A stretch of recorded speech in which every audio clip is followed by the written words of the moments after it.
Check 1, check 2. Check 1, check 2. You got me okay? Check 1, check 2. 1, 2, 1.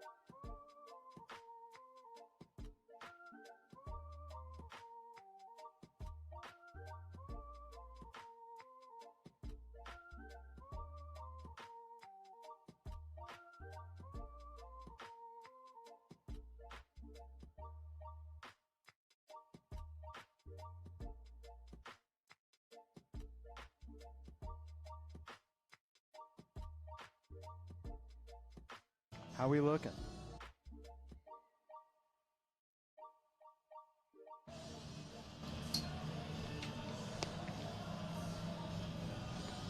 The Lemonade League is on the air right now. Hello and welcome into Cooley Law School Stadium. I'm Jesse Goldberg-Strassler, and I'm joined by Adam Jacksa. Adam, good to be back at your side. Absolutely, Jesse. Ready for another night of baseball. Well, let's go back into last night's game.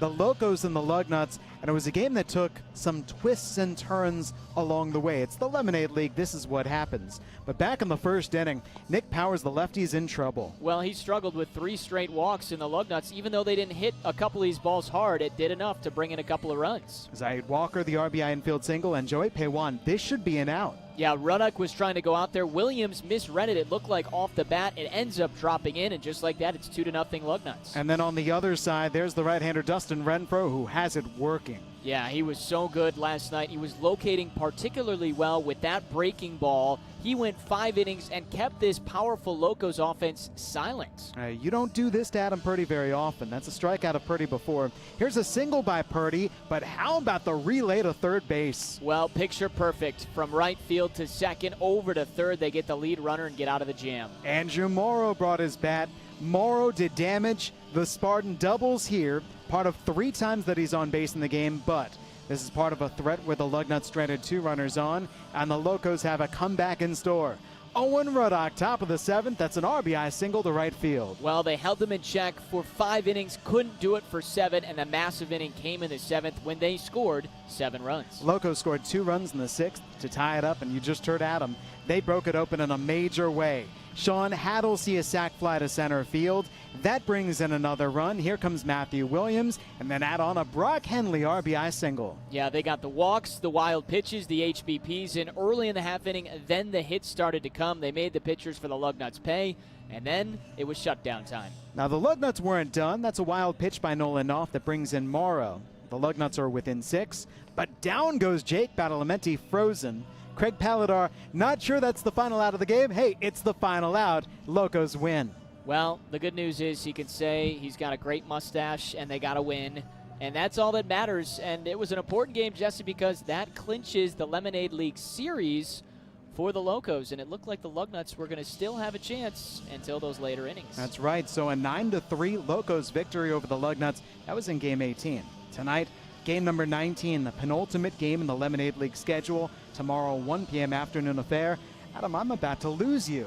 Yes, you are. I'm other duties assigned tonight. Going to be hearing me over the PA tonight. So, Jesse, you'll do a great job, though, of course. All right, solo broadcast from me. Listen for Adam's voice. The Locos and the Lugnuts coming up. And the starting pitching matchup is a good one. It's Nick O'Day, the right-hander from Wayne State. He gets the ball for the Locos. And on the other side for the Lugnuts, Derek Slocum has flashed good stuff. His last time he was on the mound, he did not have his command. We'll see what we get from Slocum out of Saginaw Valley State tonight. Coming up next, the starting lineups. This is the Lemonade League. Boom, baby.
Welcome back into the Lemonade League.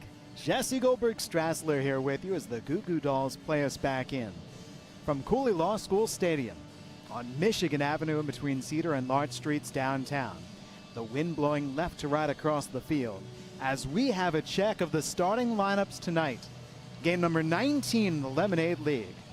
And let us begin with the Lugnut starting lineup, featuring the Saginaw Valley State Cardinal Colin Cornwell batting right up at the top of the order. His batting average .409. Batting second, the shortstop Mark Connolly. Connolly's been great. Zaid Walker moves up to the 3-hole, followed by Andrew Morrow, who had such a strong performance yesterday. Then Joey Paywan hits 5th, followed by Van Acker hitting 6th. He was off yesterday. And the debuting Garrick Williams. Garrick Williams out of Oakland Community College, making his very first appearance in the Lemonade League. And then Jake Rydquist and Logan Welch in support of the right-hander Derek Slocum, the right-hander from Saginaw Valley State, making his 5th appearance, his 4th start in the Lemonade League. Now let's look upon the lineup that Slocum is going to face today for the Locos. Adam Purdy leads things off. Purdy has reached base in all 17 games that he has played. Matthew Williams gets his first start at third base. Matthew Williams gets his first start batting second in the order. And Michael Steigels, who's been so good. Adam Proctor, the Spartan, hits cleanup. Alex McCormick, the great home run hitter, tied for first in the league. 3 dingers. He was off yesterday. He's back in today. Craig Paladar drew 3 walks yesterday. He catches, bats 6th. And then Cade Preston, make that Jace Preston, not Cade. Jace Preston batting 7th, Brock Henley 8th, and Brandon Shire rounds off the order batting 9th. Shire, who carries with him a .549 on-base percentage, knows a thing or two about reaching base. He leads the Lemonade League with 21 walks drawn. And all of that in support of the right-hander, Nick O'Day, out of Wayne State. O'Day comes in, 4 appearances, 3 starts, exact same as Slocum, and his 8 2/3 innings that he's worked, 5 walks and 4 strikeouts. And the league so far batting .375 against O'Day compared to .185 against Slocum. We'll see how Nick is here today. O'Day, the last time that we saw him on the mound, 4 innings and strong for the Locos. And so we'll see how he builds upon it. And there are your starting lineups for the director of baseball here in the Lemonade League, Chad Roskelly, and his coaches. For the Locos, Cam View, Pete Romsek. And for the Lugnuts, Riley McCauley and Cullen Turner. Check down to the bullpen as O'Day warms things up. And you've got a couple of the Locos watching on and conversing. Number 1 on the mound. Unusual you hear about a pitcher wearing number 1. The umpires have emerged, and we are closing in upon the national anthem, and then the first pitch from Lansing, Michigan. Lemonade League game number 19 coming up after this.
It is time for baseball from Lansing, Michigan.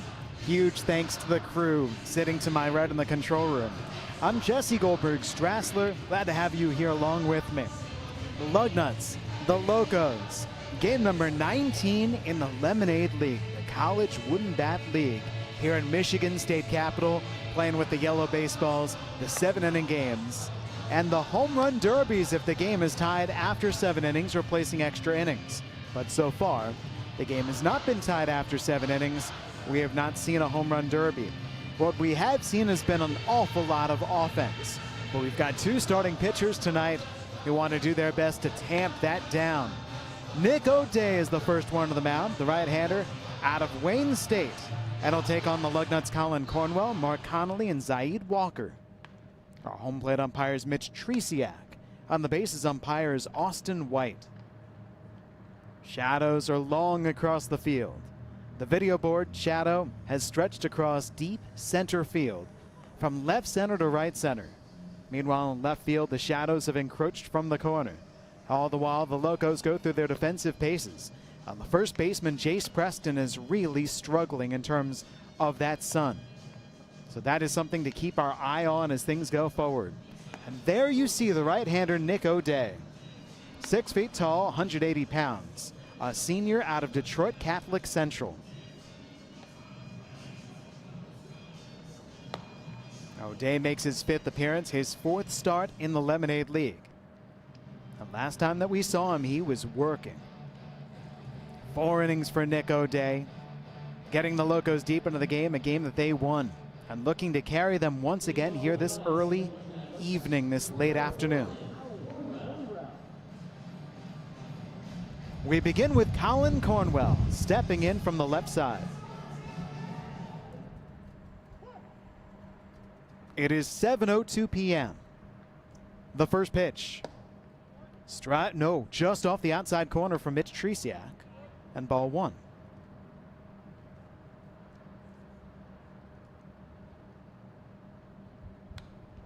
There's strike 1, and the count is even.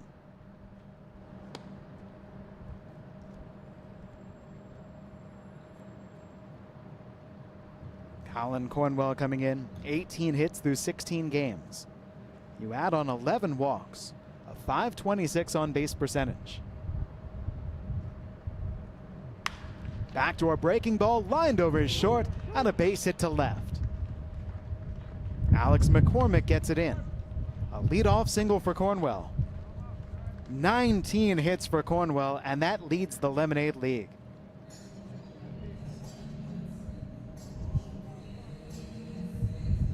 And there you see what Jace Preston at first base and Cornwell, the runner, have to deal with. They are staring right into the setting sun. The batter, Mark Connolly now, the Lugnut shortstop. Runner starts and stops. Pitch called to strike on the outside corner.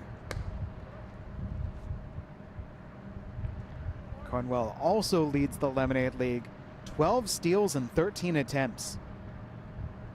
He is one steal up on his teammate Zaid Walker, who's on deck. And Jace Preston battling that sun to receive that pickoff throw. That's something that Nick O'Day and his teammates around the infield might have to keep in mind. Take care of that first baseman. Again, Cornwell starts and stops. That's a base hit into right center. Cornwell takes the turn. From center field, Adam Purdy's though comes in towards short. And there are runners at the corners.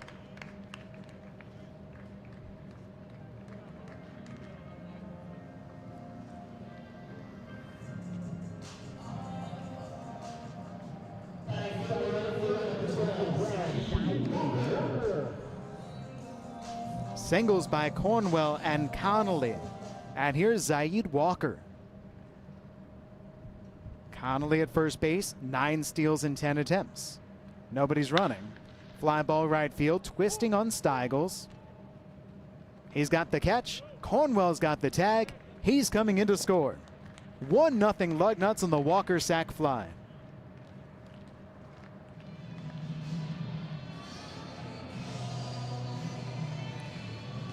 #15th RBI for Zaid Walker, and that ties him for first in the Lemonade League.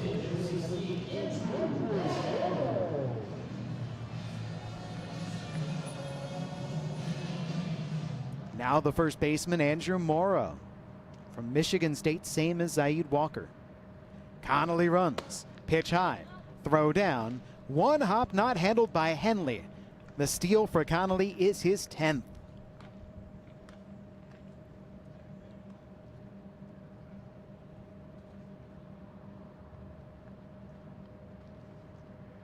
He is in scoring position with 1 down for Morrow.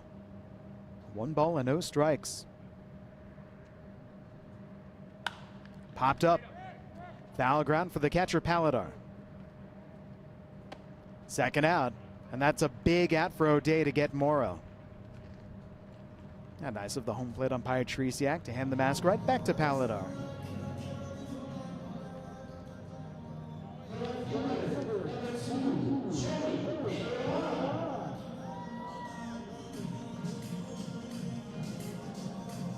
Hello to you wherever you might be tuned in. Facebook, Vimeo, Twitch, or YouTube. All of those different channels. Joey Paywan's the batter from Madonna. Skied left side. That's heading foul. And well out of play. Off into the Pepsi porch. You know, usually in a minor league baseball season, those seats would be jam-packed. The all-you-can-eat tiered picnic pavilion. But here with the Ingham County Health Directive, 100 fan capacity, all of them out beyond the left field wall. Strike 2.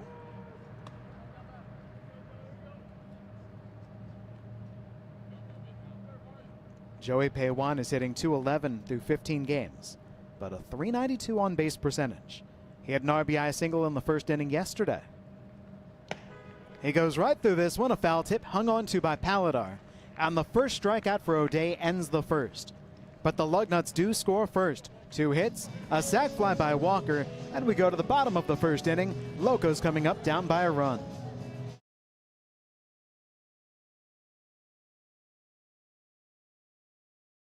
I make decisions about money. I can earn and save. I can spend and donate. I'll spend my money well. Education and hard work set me up to excel. It's a recipe for success. Should have thought about that, I guess. Money lets me share.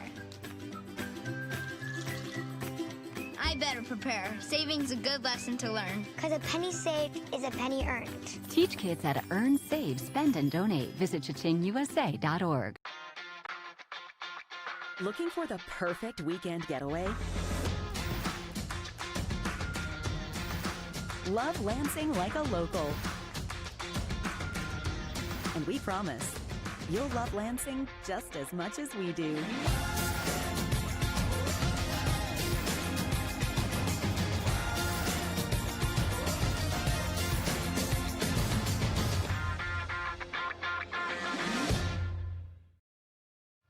Cottage Inn Pizza is proud to support the Lansing Lugnuts in the Lemonade League.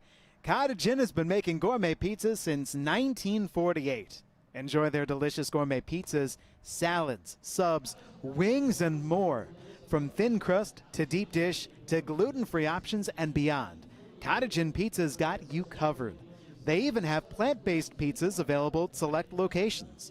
Currently offering contactless delivery and curbside pickup to keep you safe while satisfying your pizza cravings. Go to cottageinn.com to find a store near you.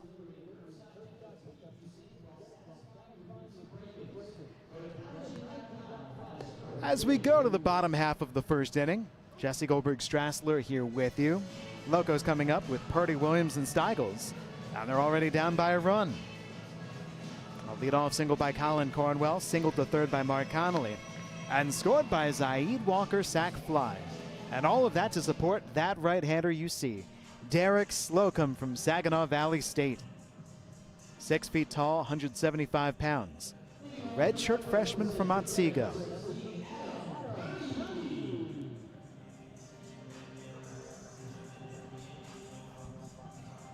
I see the message from Scott Z. Let's go Lugnuts and Colin Cornwell via the Facebook chat.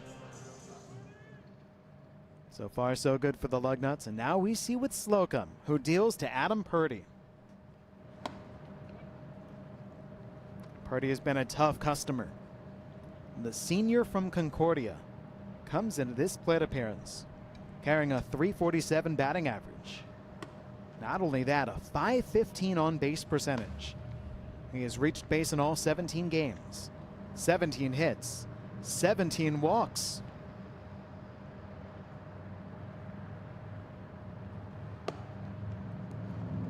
Well, this was the problem for Slocum the last time that he was on the mound. Slocum went out there, faced 6 batters and walked 5 of them, and he did not last the first inning. And he has walked Adam Purdy on 4 pitches, starting off this game. 18 walks for Purdy, on base for an 18th consecutive Lemonade League game.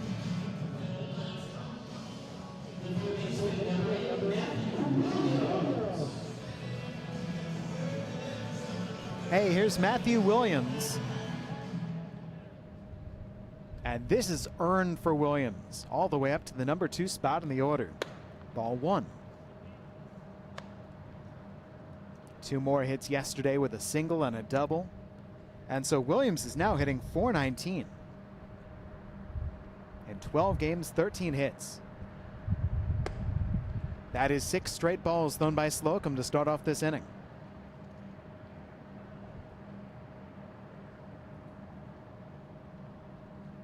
Purdy, by the way, the runner at first base. 7 steals, 3 times caught. But right now, the more pressing issue is for Slocum to find the strike zone. Not yet.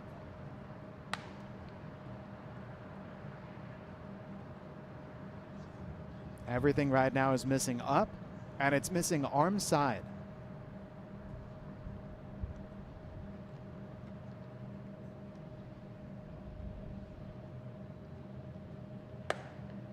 Two straight walks on 4 straight pitches. And just that quickly, the pitching coach Riley McCauley is going out to the mound. One of the big, I would say, challenges for the coaches in the Lemonade League, specifically the pitching coaches McCauley for the Lugnuts and Cam View for the Locos, has been whenever a pitcher's gone out there and not thrown strikes. And we saw it yesterday. There were 10 wild pitches in the game. And there were fits of wildness, especially late in the game. And earlier on in the Lemonade League, there was a game in which the Locos drew 12 walks. There was a game in which they drew 15 walks. Here's Michael Steigels. 2 on, nobody out. Locos trailing 1-0. Bottom of the first.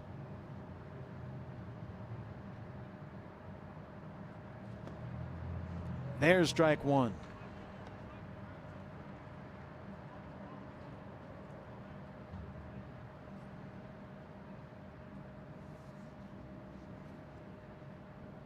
The Oakland Golden Grizzly.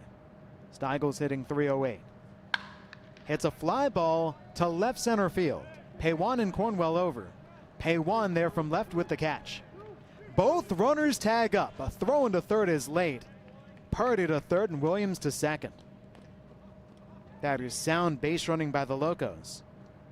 All the while, the Lugnuts defense records out number 1.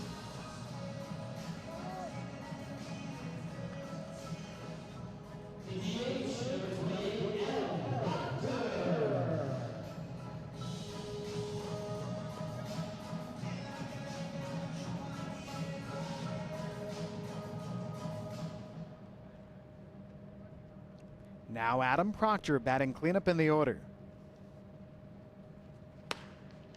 Just off the outside corner, but still much better for Slocum.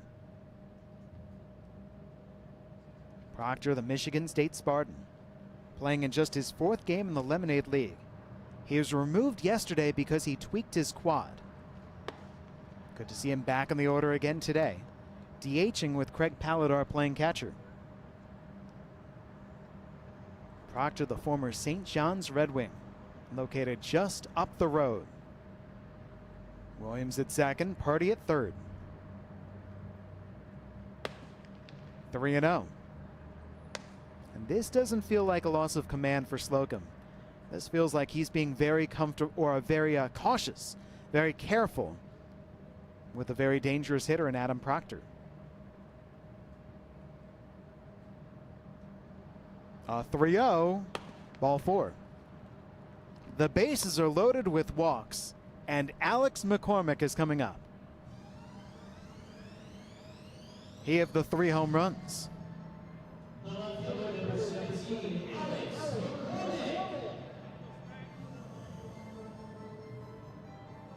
Three homers, 2 doubles, 1 triple for McCormick. He's knocked in 13. The batting average .270. The Grand Valley State Laker. Double play ball ends the inning. Ball 1 outside.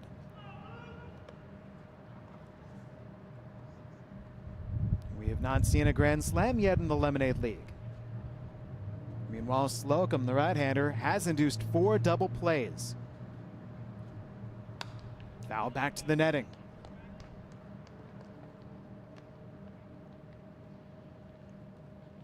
As far as speed goes, the fastest of the base runners is Purdy at third, and then you go Williams at second, followed by Proctor at first, who would be the slowest, especially if he's not quite healthy. Breaking ball called a strike in the outside corner.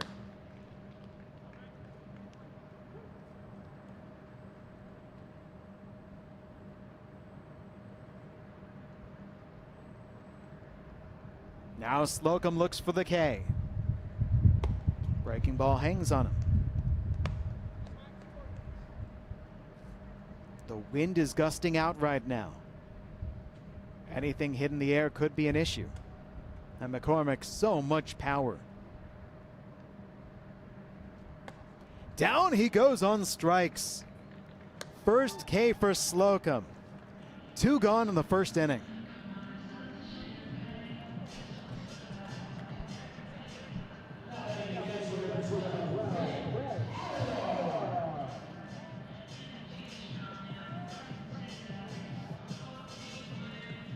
Well, that's big right there. McCormick dispatched. The catcher Craig Palladar now. Breaking ball, strike 1. Well, maybe that'll do it for Derek Slocum. Walked Purdy, walked Williams, fly out by Steigels. The walk to Proctor, but the K of McCormick. And now to Palladar. 1 ball, 1 strike. Craig Palladar walked 3 times yesterday. The batting average 304, the on-base percentage 500. 1-2.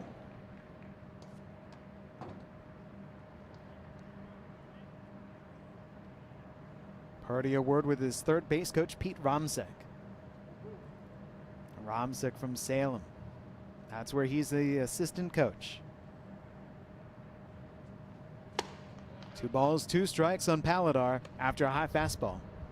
Adam Purdy looking for any kind of excuse to break for home plate and tie this ball game up. Purdy, after all, 16 runs scored. That leads the Lemonade League. Can he make it 17? The pitch. Breaking ball fouled away. Palladar hanging tough.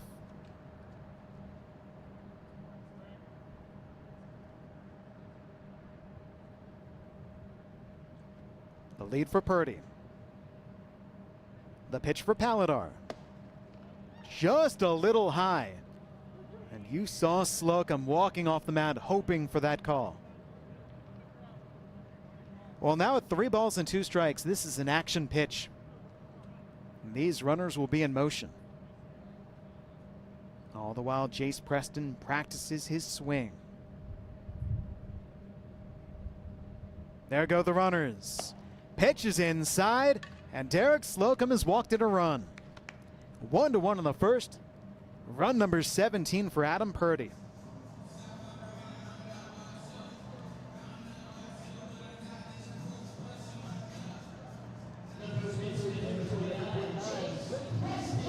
For Craig Palladar, it's his 6th run driven in. Now, RBI run batted in, but they do include those runs that you get for taking the base on balls.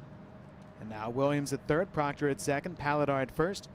Here's Jace Preston with a lot of power. Strike 1.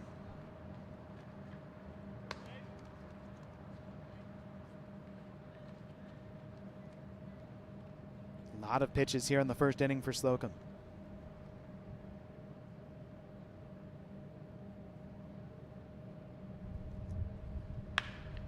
Ground ball to Acker. Takes it to his base. The force on Proctor and the side retired. 4 walks, 1 run came in, 3 left on. Tied up at 1 going to the 2nd.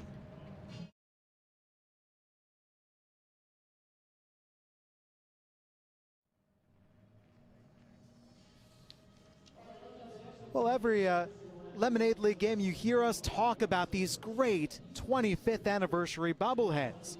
The Lugnuts' actual 25th anniversary will have to wait until next year, but you can still purchase a piece of history.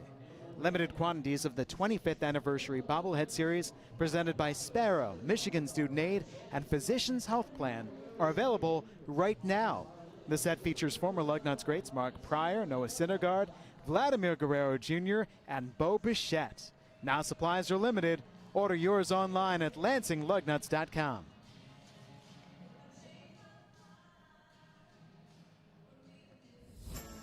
Nuts and Bolts is the official team store of your Lansing Lugnuts. Conveniently located on the concourse behind home plate, Nuts and Bolts is everything even the biggest Lugnuts fan would need.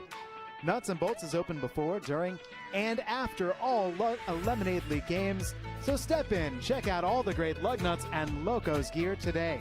You can also visit online at lugnuts.milbstore.com. And today only, spend $30 or more in the Nuts and Bolts store, receive 1 free game-used Lemonade League broken bat.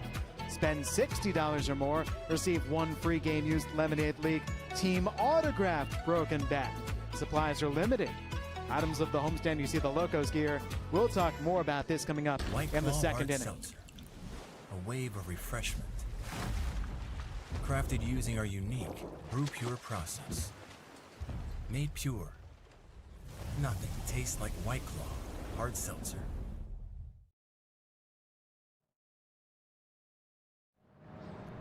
We start up the second inning.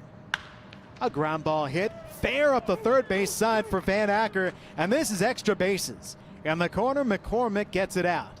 Acker into second base, standing with the double.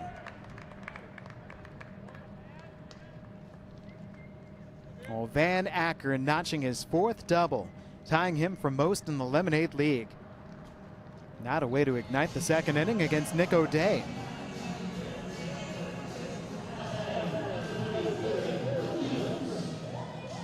Each team scored a run in the first inning.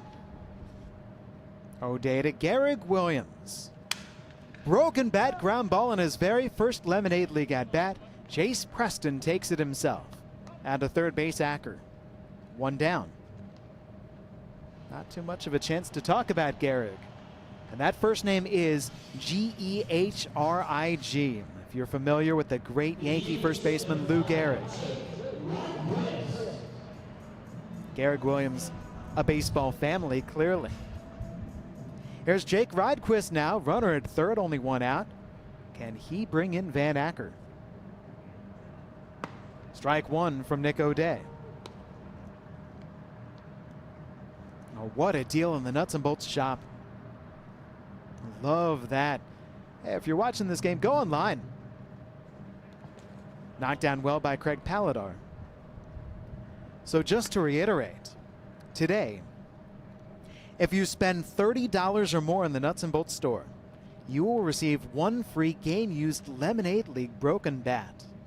Maybe that one that we just saw broken by Garrick Williams. Corner infielder's in. Fly ball center field. Adam Purdy traces it back. Acker to tag. The catch. Here comes Van Acker. It is 2-1 Lugnuts on their 2nd straight inning with a sac fly. Jake Rydquist gets it done.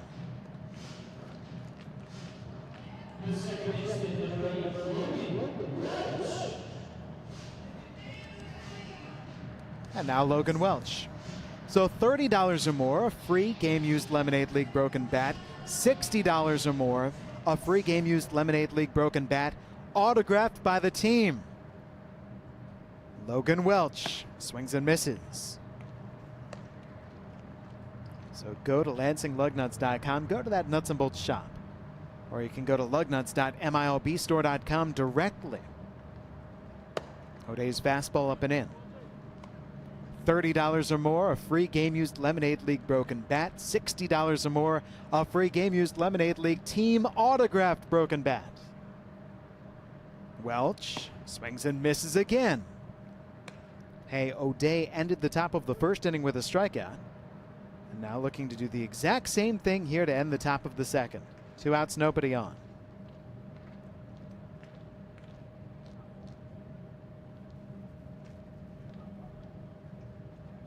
Yes, indeed. Fastball right by Welch. 2 Ks for O'Day. But his second run put up there by the Lugnuts. A double, a grounder, sac fly. 1 nav complete. Nuts up 2-1.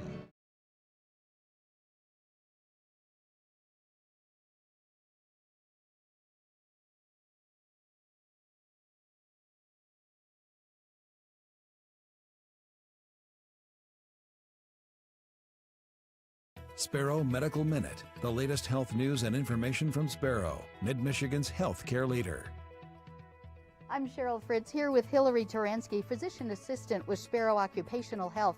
Employers are concerned about how to keep their employees healthy and make them feel safe as they return to work. How does Sparrow Occupational Health help? So Sparrow's goal is to be a partner in health with the local employers. We've developed a program to help make sure that they can return back to work safely. This includes an online screening tool as well as the availability for Sparrow staff to come on site and help with screening. Occupational Health also offers COVID screening. This includes the nasal PCR swab as well as the antibody testing. We can evaluate employees that are ill and give guidance on when they can return back to work safely. Where can people get more information on this important topic? They can call Sparrow Occupational Health at 517-364-3900. Very helpful. Thank you so much. Medical Minute, brought to you by Sparrow. For health, for care, for life. When you think about it, there are lots of reasons to buy a new home. And with mortgage rates this low at LAFQ, it's all you need to make your move. Because you may not have the space for anything else, but there's always room for a great mortgage rate from LAFQ. Want a low mortgage rate for your new home? Ask for LAFQ. Stop in today or go to LAFQ.com/mortgage. LAFQ, your credit union for life. Lugnut scored a run in the first and a run in the second. Loco scored a run in the first, batting in the second. Brock Henley takes a called strike from the right-hander Derek Slocum. Henley, Shire, then the top of the order, and Adam Purdy up again. I'm Jesse Goldberg-Strassler. Glad to have you along here with me. My usual broadcast partner, Adam Jacksa, is on the public address for today's game. 2 balls and a strike on Henley. In the first inning, the problems for Slocum came of his own making. He walked Adam Purdy on 4 pitches, walked Matthew Williams on 4 pitches, and 2 batters later he walked Adam Proctor on 4 pitches. Breaking ball for strike 2. Then after a strikeout of Alex McCormick, on a 3-2 he walked Craig Palladar. That forced in a run, but it got Chase Preston to strand 3. Curveball in. And now it's 3-2 on Henley. Henley out of Davenport, batting .235 with a .357 on base percentage. And we stay right here at 3 balls and 2 strikes. 1 more game to go in the Lemonade League. Tomorrow afternoon, a 1 p.m. start. Game number 20. A league put together by the commissioner, Greg Kiger. Weak bouncer hit toward Connolly. Throwing on the run, got him at first.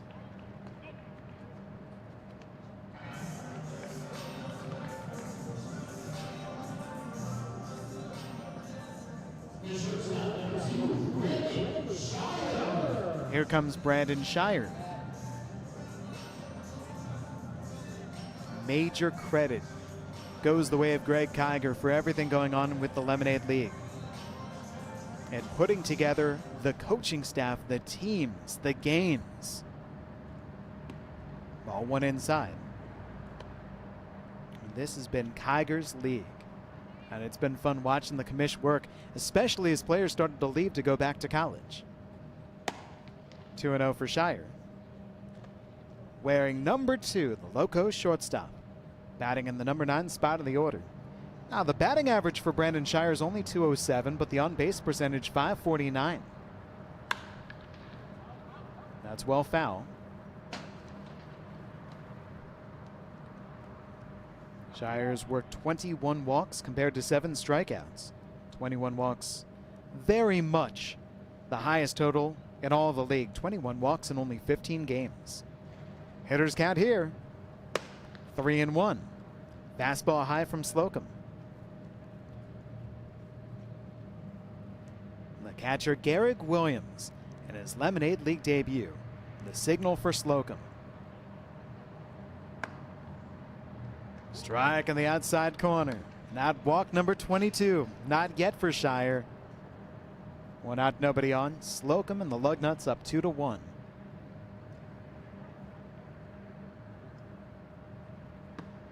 That is just inside. Not by much. But there's walk number 22 for Shire. And the 5th walk given out by Slocum.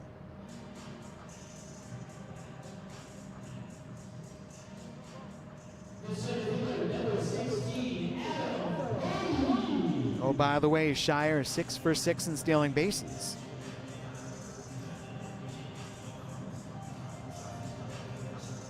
Shire a threat to run. Adam Purdy simply a threat, period. 1 on, 1 gone. The number 1 hitter in the order. Purdy fouls it off to the left.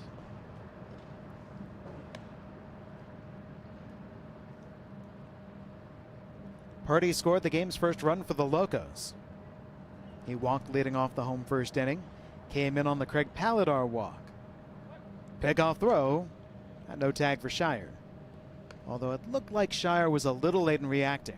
Andrew Morrow simply watched him. There you see Adam Purdy, the Concordia senior. Gets through Williams. Shire up to second base with the turn. Stops right there. A wild pitch tossed in by Slocum.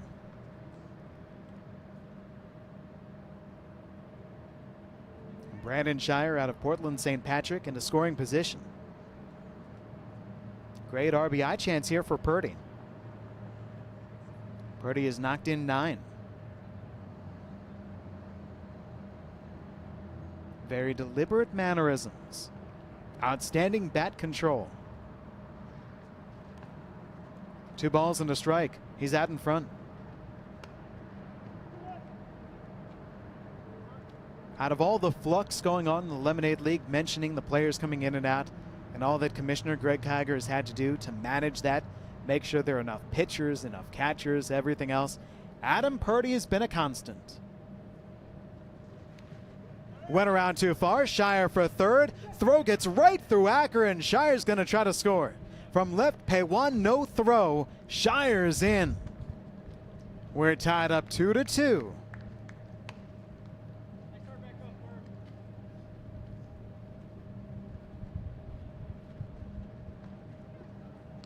Well, that is a wild pitch for the right-hander Slocum.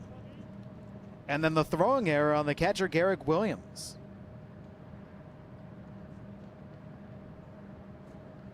Bases wiped clean. 2 balls, 2 strikes. The count on Purdy. Breaking ball laced to right. Walker to his left. Zaid Walker with a tremendous catch. He got there. He went into the slide. He popped right back up again, and he held the baseball. And Adam Purdy can just chuckle about it. Marvelous. Boy, we have seen some gems from Zaid defensively. Whether it's been with his arm or right there with his glove, helped out by his legs. Now Matthew Williams. Curve inside. And we'll see if we can check out a replay. A walk for Williams, his first time up.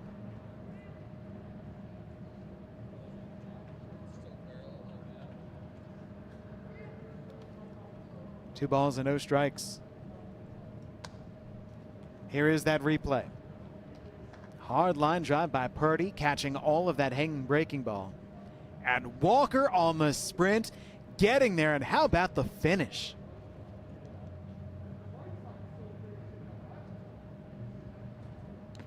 Three balls, no strikes to Williams. First, the pure speed. Second, the catch as he was sliding. And third, the pop right back up with a big smile. That's a 4-pitch walk for Williams again. And that is a 6th walk for Slocum. A 2-out base runner for the Locos.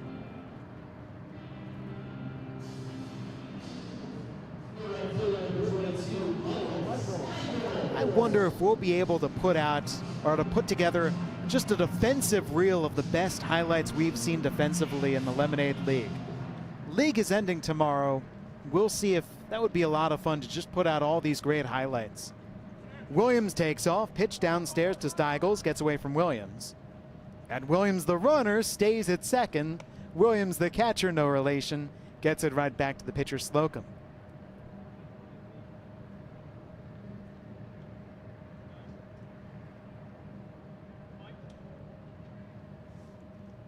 Well, another wild pitch for Slocum. Meanwhile, Michael Steigels ahead of the count. 2 balls and no strikes. And action in the Lugnuts pen down the right field line. 4 walks and a run in the first inning. 2 walks, 1 run so far here in the second. Line drive, hook deep to left. Paywan there. Can't make the backhand stabbing try. Matthew Williams scores. Steigels into second base. An RBI double.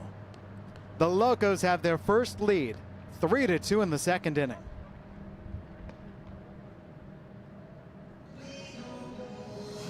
A 5th double for Steigels and a 9th RBI. 5 doubles tops everybody.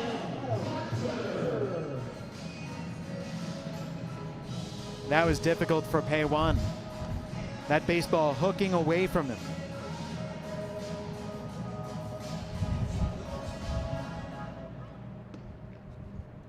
That is the first hit allowed by Slocum, who now deals to Adam Proctor. just a little bit, maybe low, maybe outside. Very tight. Proctor drew a walk his first time up. And the entirety of the at-bat, Slocum stayed away, away, away. Does he dare come in? There's the hook for a strike.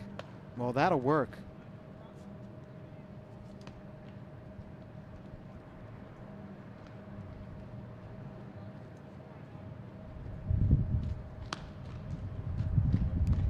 Bounced the curveball. Proctor did not chase.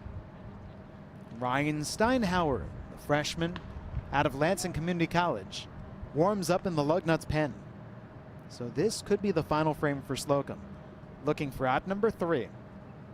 Uh-oh, rocket foul off to the pen, and Steinhauer saying, somebody help me. Usually whatever reliever's warming up down there, somebody's got to be a bodyguard, right? Somebody's got to be a guardian angel. And nobody is protecting the reliever down there. Oh, poor Ryan Steinhauer. 2 balls, 2 strikes for Proctor. Curveball, missed outside, with Slocum walking off the mound again.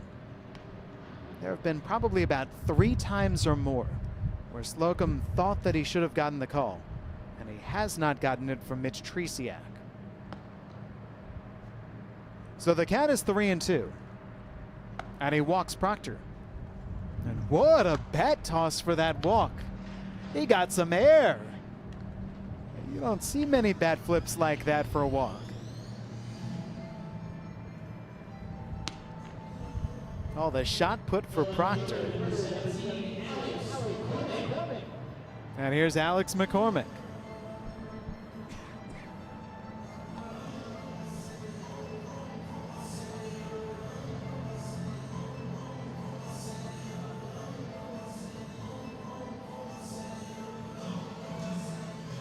By the way, checking in with the Facebook chat,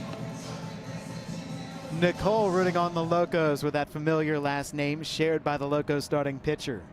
And Christy rooting on Adam Purdy. Marcia Bullard. That's up and away. 1 ball and no strikes to Alex McCormick. Amber Slocum writing, love seeing those Spartans go green and go Locos.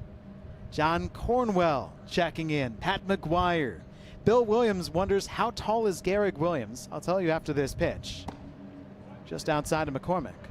We've got Garrick Williams at 6 feet 2 inches tall. Well, Bill, you can tell us if that's true or not. We've got Garrick at 6'2", 165 pounds. The catcher putting down the signals. And McCormick taking strike 1. To Janie Mudacker, so happy to watch the broadcasts. So happy to bring you these broadcasts. Let me tell you, the crew has worked so hard behind the scenes. Led by Terry Alibert, they are just magicians. 2-1 pitch, sails high and wide. And Georgia Kiger commenting, yup, Mom is watching to the end. Georgia Kiger, your son Greg is doing a whale of a job, and you can tell him I said that. What a commish. McCormick swings through it. Full count.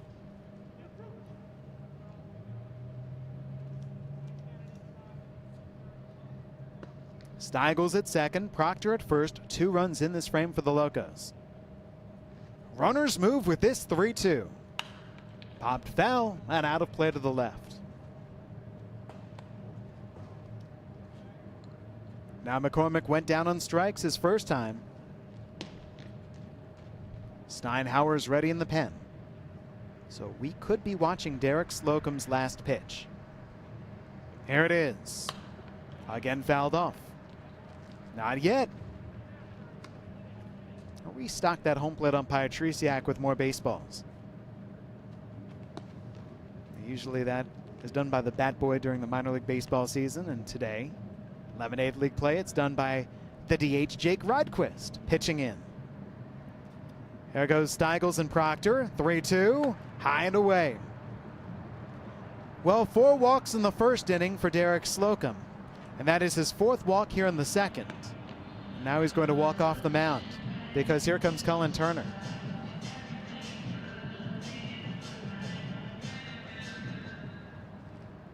We've got ourselves a pitching change. And it comes in the bottom of the second inning.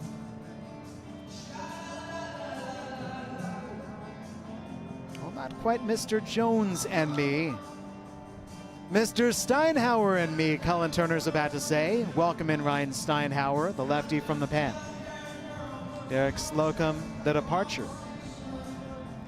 Slocum, the redshirt freshman from Saginaw Valley State. He goes 1 2/3 innings. He walked 4 in the first, he walks 4 here in the second. He only allows 1 hit, that being the RBI double for Michael Steigels. And now for Slocum, he has a very distinct rooting interest and hoping that Steinhauer strands these runners. McCormick at first, Proctor at second, and Steigels at third base.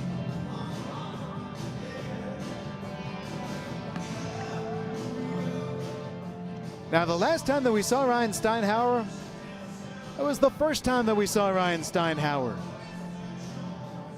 He went 3 innings. He allowed just 1 hit and 1 run, and he struck out 6 batters. The lefty with the brown curls looked so good in relief on Sunday. So what does he have here for Act 2? Out of Lansing Community College, where suddenly the LCC stars filling up these rosters.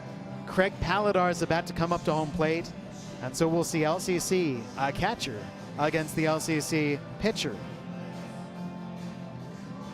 But the Lugnuts scoring a run in the first inning and a run in the second.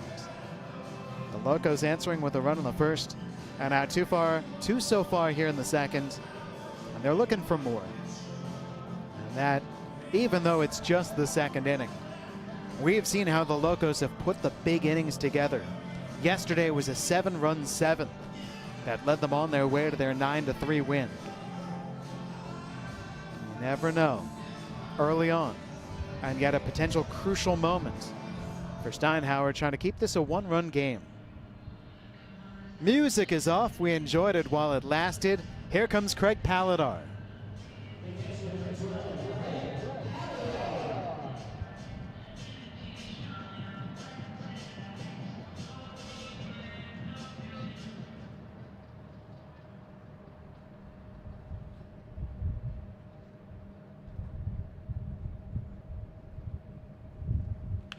Foul back to the screen.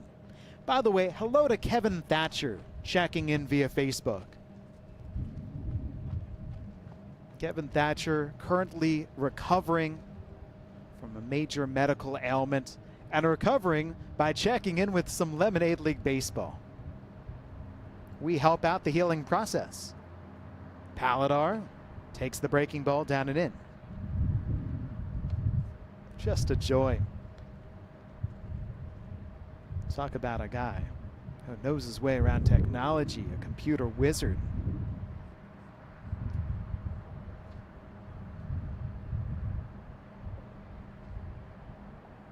McCormick, Proctor, Steigels the runners. 2 gone.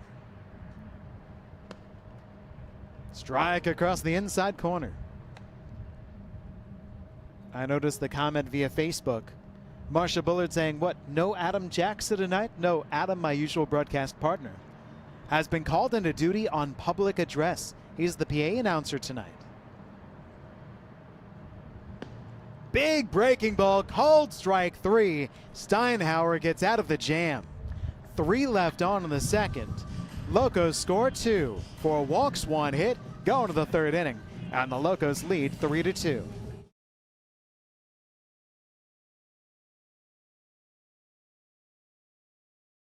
The proud son of an immigrant father, John Hernandez found his own path through a field of smoke. When wildfires threatened communities, John jumped into danger, fighting through fear and fatigue until the fire was contained. John found his fighting spirit in one of the most dangerous jobs in the world, a job few are willing to do. Since 1925, we've proved that it doesn't matter where you come from, it matters what you're made of. Modelo, brewed for those with a fighting spirit.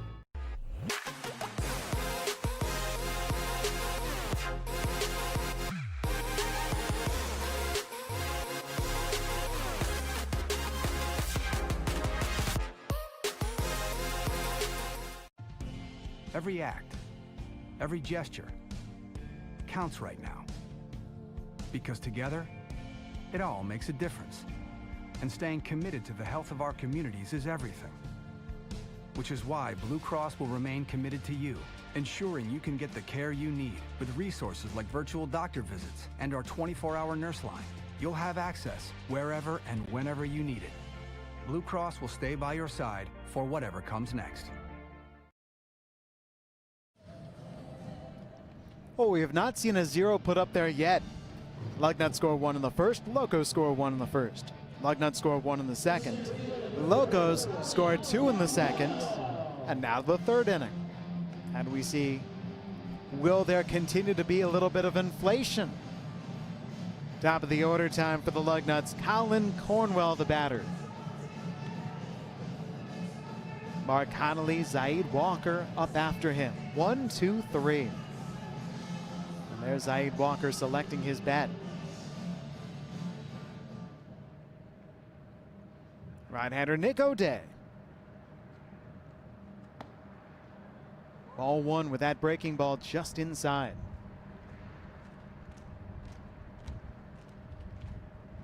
Cornwell 1 for 1. Single to left field. Scored the first run for the Lugnuts in the first inning on a Walker sac fly. That is right across the outside corner.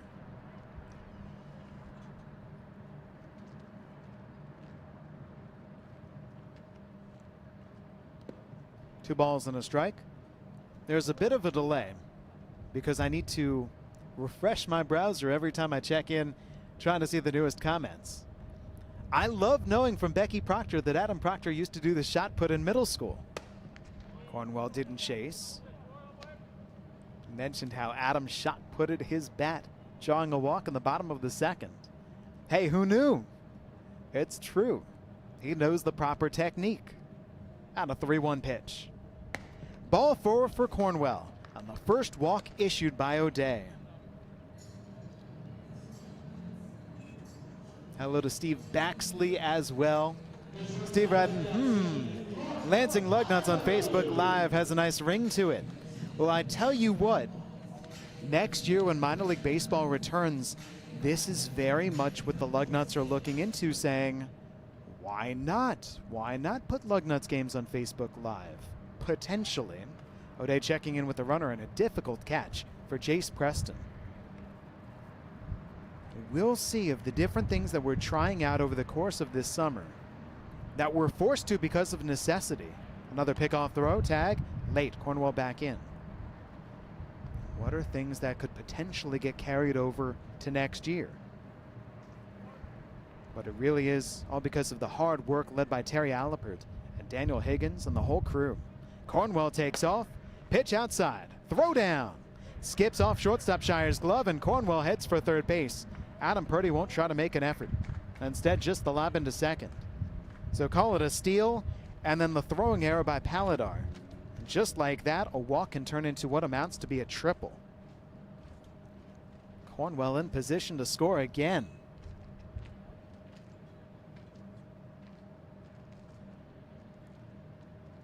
Mark Connolly takes a strike on the outside corner.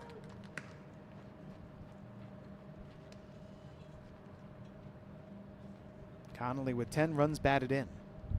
Part of that is because the Lugnuts have done such a good job getting on base in front of him. There's Cornwell 90 feet away. Chopper hit towards second. Connolly gets it done. Tough play, Henley. The plant, the fire, getting him. An RBI ground out for Connolly. Cornwell is in. We're all tied up at 3-3.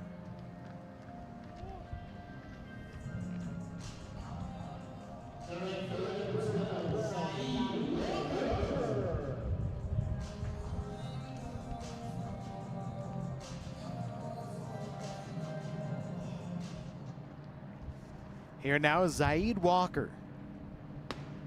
Strike at the knees. Sac fly for Zaid to right field his first time up. Chasing the breaking ball down and away. One thing about Zaid on a negative side, he leads the Lemonade League in strikeouts. Strikes out an average of once per game. 17 games, 17 Ks. This being his 18th game. And he shoots a base hit through the middle.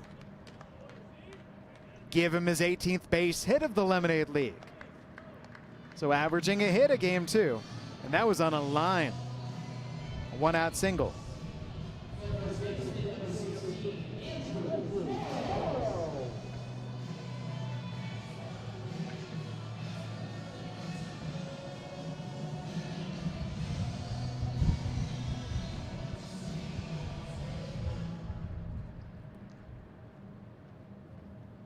Andrew Morrow now. Walker takes off. Pitch outside. And Zaid Walker is safely in a second. He beat Paladar's throw down. Zaid with his 12th stolen base. He is chasing Colin Cornwell. And when you talk about going for the stolen base lead, I think chasing's a pretty good term. Cornwell 13 steals, Walker 12. Hammered to left field by Morrow. Did it get enough? You bet he did. That's long gone. A 2-run homer. It is now 5-3 Lugnuts.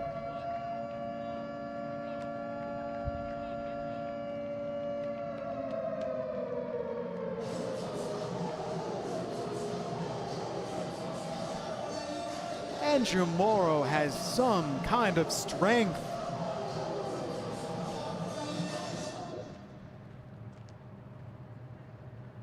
Well, Morrow hit the very first Lemonade League home run. That came back on August the 5th. Game number 6 in the Lemonade League. Here's Joey Paywan. Base hit right field. A single for Paywan keeps the line moving.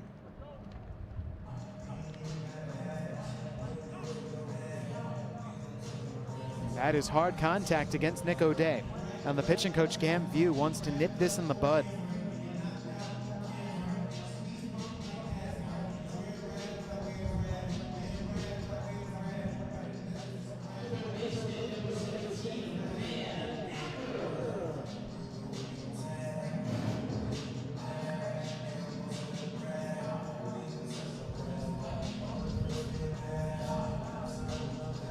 Van Acker is coming up next.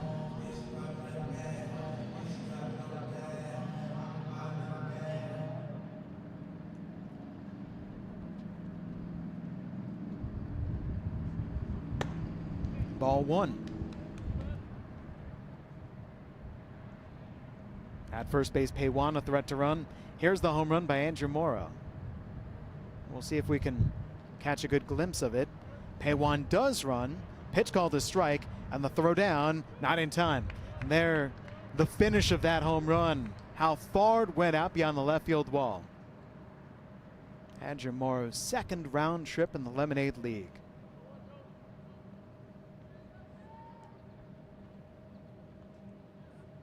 Oh, we've got ourselves a true roller coaster game.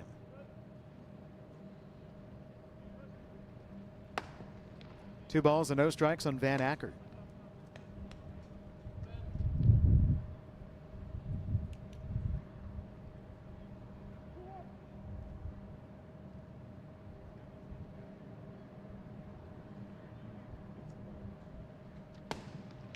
That's across the outside corner. Acker doubled his first time up against Nick O'Day. Here's that home run again. And watch that baseball soar. Out over the green wall and out towards Cedar Street. Check swing. The appeal didn't go.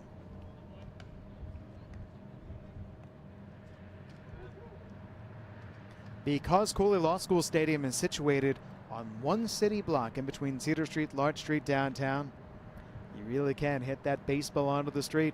And they've got nets trying to protect the cars. O'Day's pitch. Fly ball to right field. Steigels well tracked with the catch. Paywan the tag. He advances to third base. Throw hopped on the second baseman Henley, but Paywan is not leaving third.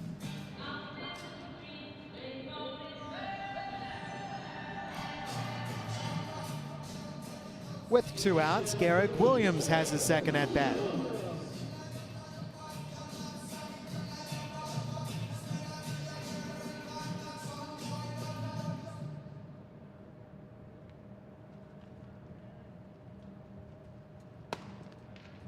Strike on the inside corner. Garrick's first time up lasted only one pitch. A broken bat ground out to the first baseman. A transfer to Oakland Community College. That gets away from Paladar. Here's Paywan scoring standing. 6-3 Lugnuts. Good trip around the bases for Paywan. The single, the steal of second, a third on the fly ball. And that put him in position to score on the wild pitch.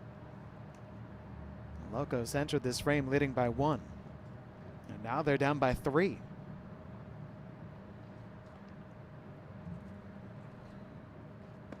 Breaking ball on the outside corner.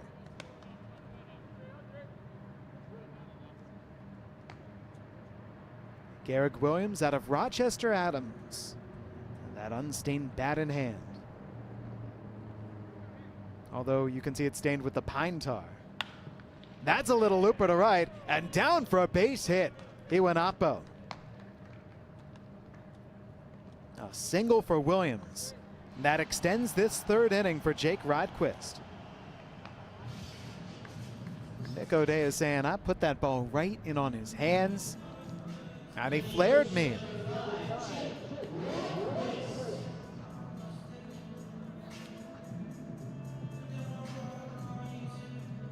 Now for the first time, we've got action in the Locos bullpen.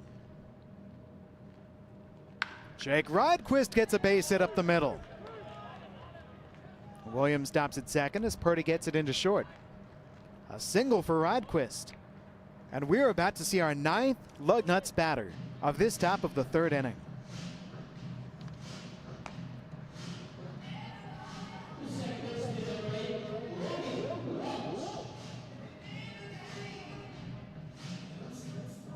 It is Brendan Bilkovic warming up for the Locos in their pen.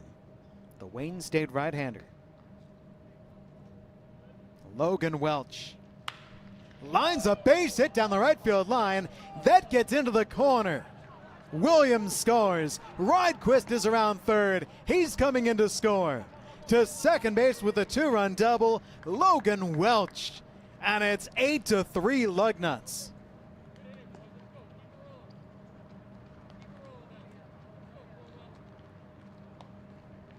His first time up, Logan Welch was set down on strikes by Nick O'Day. He strikes back his second time.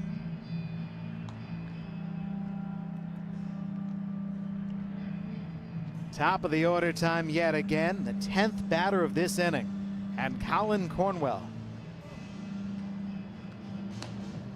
They have erupted against Nick O'Day.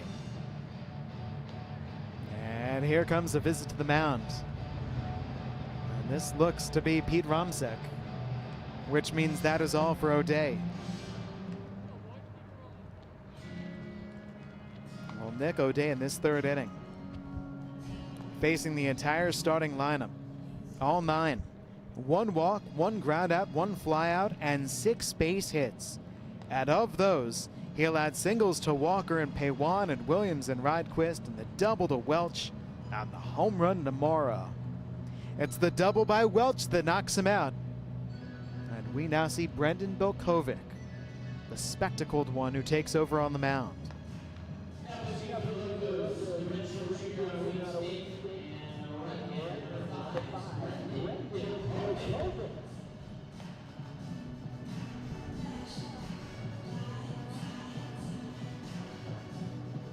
Brendan Bilkovic so far in the Lemonade League.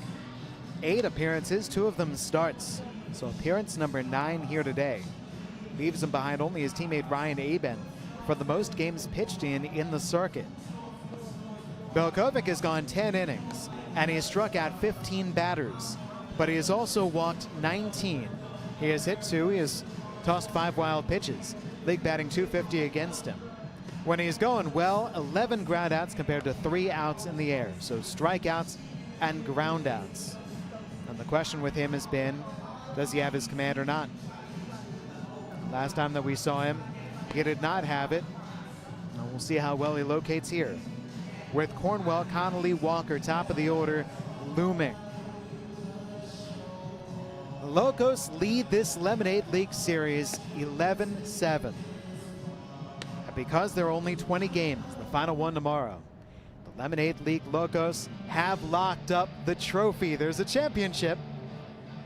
The thought was, hey, maybe if the Lugnuts won yesterday, and they were winning 2-0 going to the 6th inning, maybe if they won today, it would set up a game tomorrow to determine which team won the championship. But then the Locos won yesterday, so the Locos are your champions. And now trying to build off of that. Brendan Belkovic throws. Colin Cornwell takes ball 1.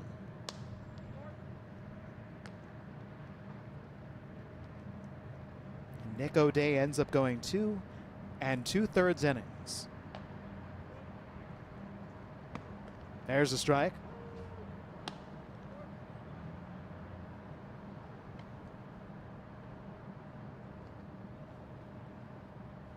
At second base, Logan Welch. He just had a 2-run double.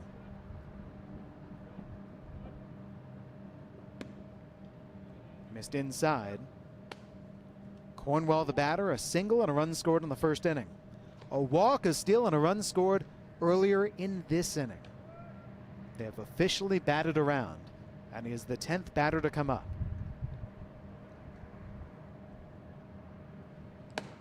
And Brendan Belkovic is way behind him.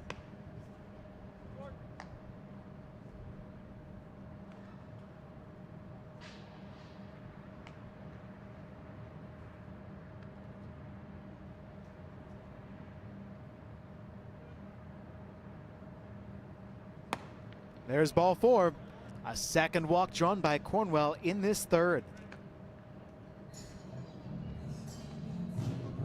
The walks biting Belkovic. Here's Mark Connolly.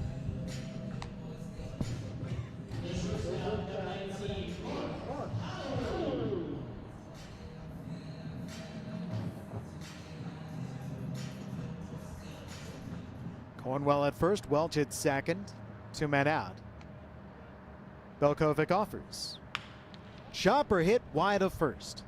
Just in case Jace Preston, guarding that line, lets it head off to the pen.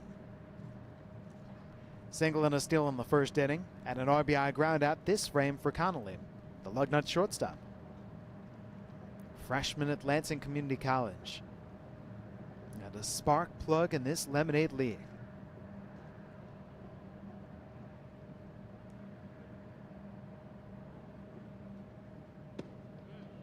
Good breaking ball for a strike. Hello to Marianne Voskuhl. Hopefully I'm not mispronouncing your last name too poorly. Checking in via the Facebook chat. At 0-2. Got him reaching for it. Side retired. But the Lugnuts open things up in this top of the third inning with 6 runs. 2 left on, 2.5 complete. 8-3 Lugnuts.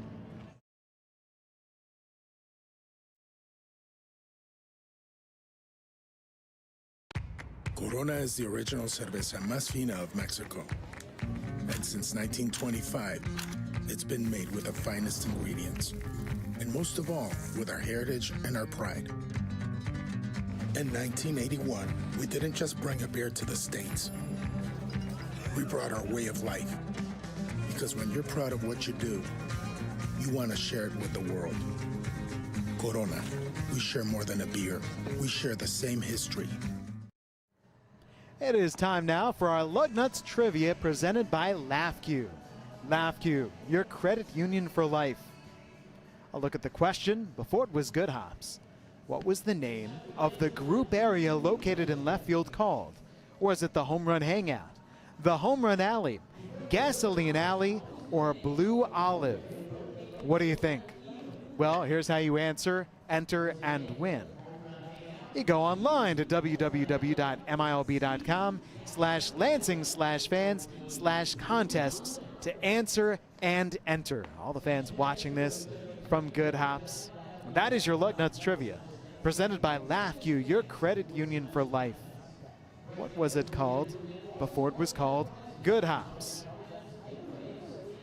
We'll see if we can get a camera shot out on Good Hops to show you all the fans hanging out, congregating, and watching another high-scoring Lemonade League game. Ryan Steinhauer, the left-hander on the mound. There's good hops. How do you see the folks socially distanced at their tables and enjoying some baseball? All the while, Ryan Steinhauer misses outside for ball one. Jace Preston opening up the bottom of the third inning, and the Locos now down by 5. Popped him up on the infield. Shortstop Connolly takes charge. 1 down. Brock Henley is coming up next.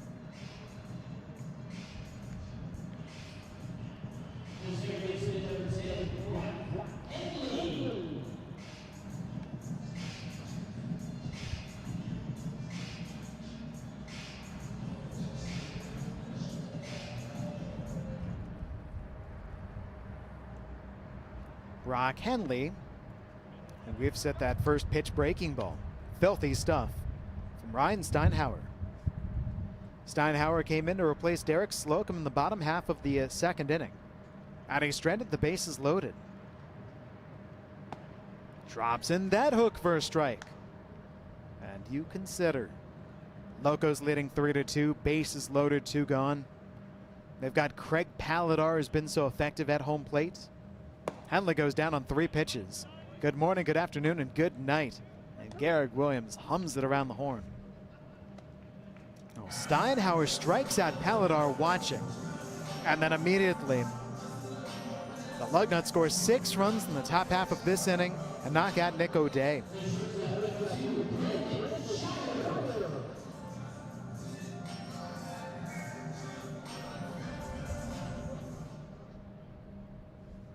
Brandon Shire takes the breaking ball outside. That is a really good hook for the lefty Steinhauer.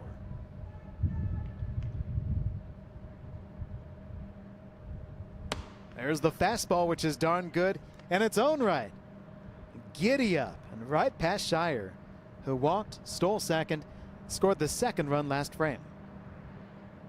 8-3, the Lugnuts lead. Steinhauer looking for the 1-2-3. Oh, how did he miss there? Just inside. Mitch Tresiak said no. Not that bad of a pitch either. A 2-1 is coming. And that's outside for ball 3. Leadoff hitting Adam Purdy waiting on deck.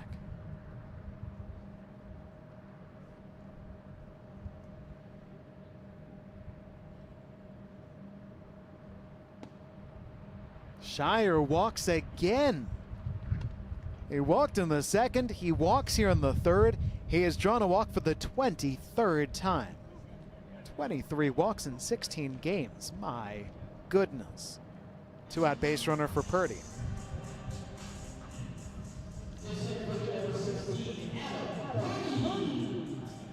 The lines are complete, by the way, for each team's starting pitcher. For the Locos, Nick O'Day, 2 2/3 innings, 9 hits, 1 walk, 8 runs. He struck out 2. First pitch for Purdy. That's high. And on the other side, what an unusual line for Derek Slocum, who went 1 2/3 innings. 1 hit, he walked 8, and he gives up 3 runs. He strikes out 1.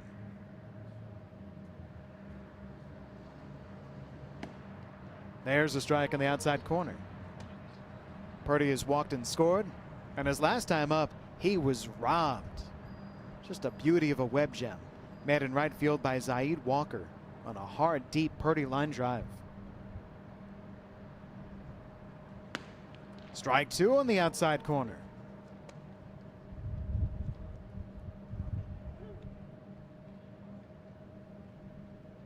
Shire at first.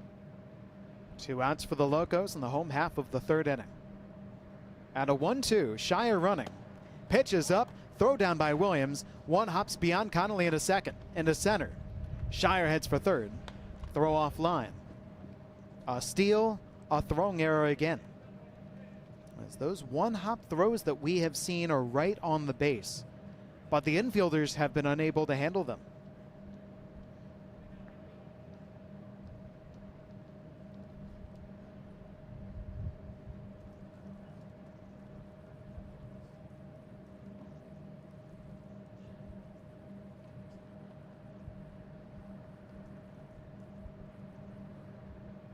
2-2 pitch from Steinhauer.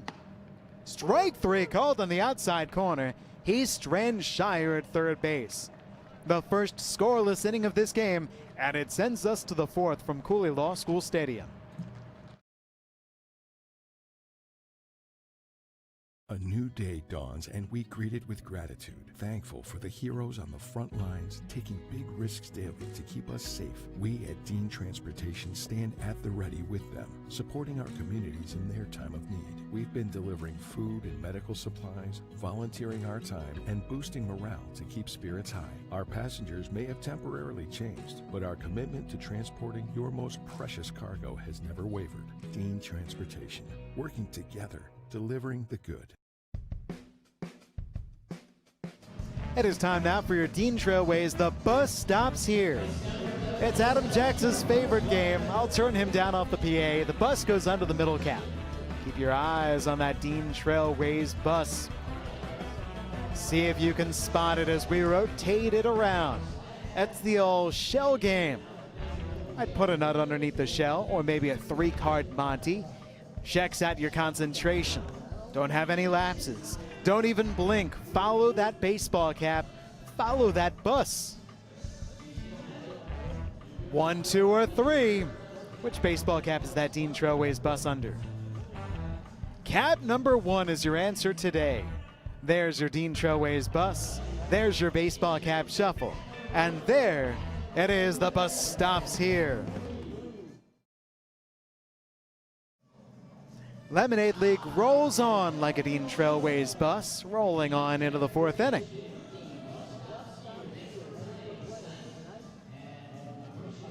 Eight to 3, the Lugnuts lead the Locos. With the lefty Ryan Steinhauer on the mound, stabilizing things with the 0 in the home third. And now you've got the Lugnuts looking to add to their 5-run lead with their 3-4-5 batters coming up.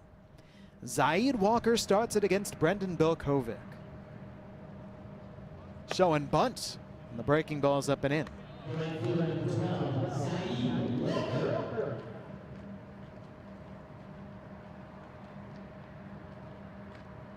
Walker, a sac fly, a single, a steal, and a run scored. Line drive pushed, foul down the right side, beyond the pen. On the Major League Baseball scoreboard, the Detroit Tigers are playing in Cleveland, and there are a couple of streaks that the Tigers would love to just bring to a screeching halt tonight. 2 balls and a strike on Zaid. So the first thing is that the Tigers this year were 9-5. This after beating the White Sox 5-1 in the first game of the series. Tigers were playing good baseball. Not right now. Bouncer foul wide of third. 2 balls, 2 strikes for Zaid Walker. So the Tigers have lost 9 consecutive games. They're taking on Cleveland. They have lost 20 consecutive meetings against Cleveland. 20 in a row. A 2-2 pitch from Bilkovic.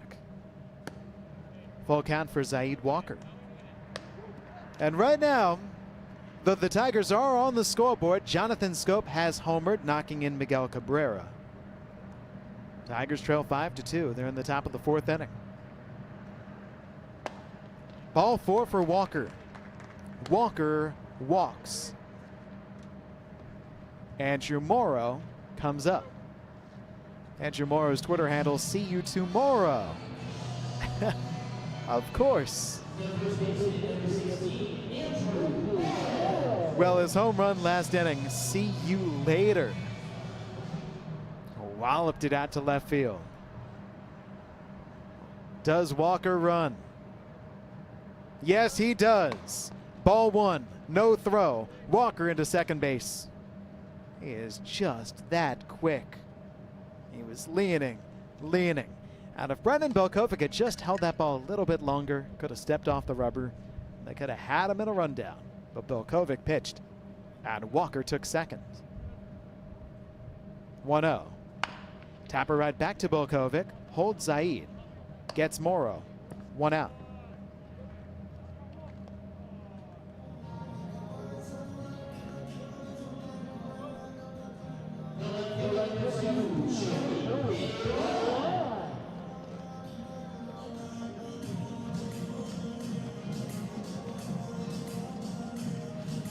Joey Paywan is the next batter, 1 for 2 with a strikeout in the first inning, a single, a steal, and a run scored in the 6-run third.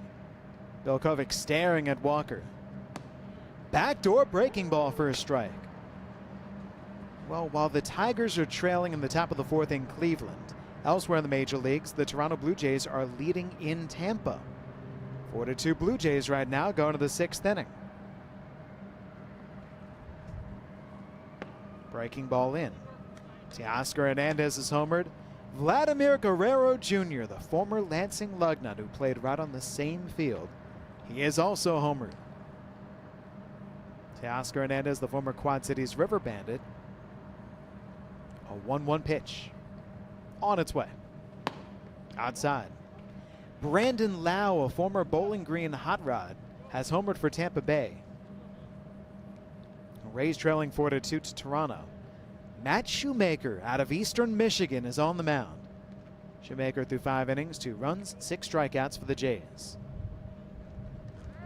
Walker takes off, pitch outside, throw down, late. They cannot stop Zaid Walker from moving forward. So Zaid has his 3rd stolen base of the game. He now has 14 steals in the Lemonade League. And I look at that number and I think to myself, boy, why only 14? Paywan takes. That's ball 4. So Bilkovic has walked Walker. He got Morrow on the ground out back to the mound. And now the walk of Paywan.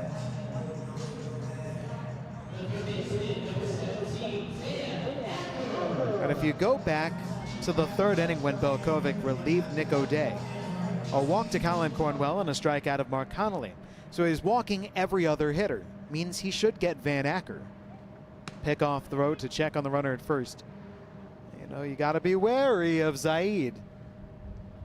Walker, the runner at 3rd base. And he's shown the proclivity not just to walk, but to sprint.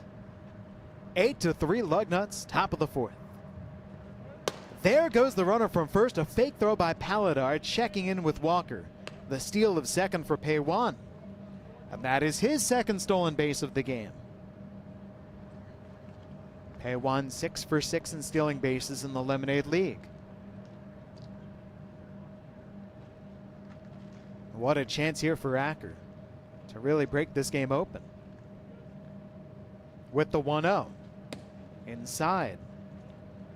And the onus upon Brendan Bilkovic first to find the zone.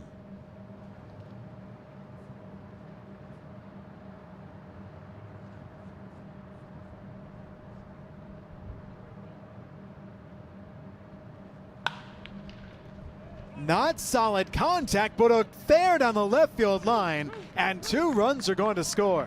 Acker digs for 2nd. Relay throw, the tag, he's out. From left fielder McCormick to shortstop Shire to 2nd baseman Henley. Van Acker thrown out number 2. But do credit him with a 2-run single, and it's now a 10-3 Lugnuts lead.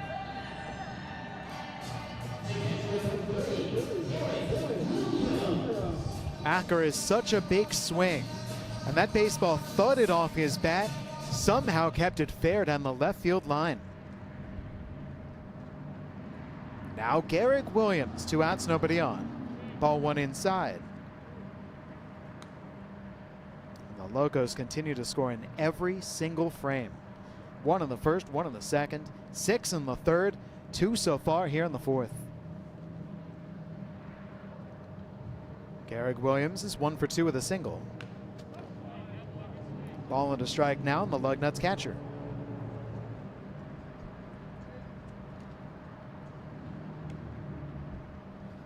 I mentioned the name of Commissioner Greg Kiger earlier on.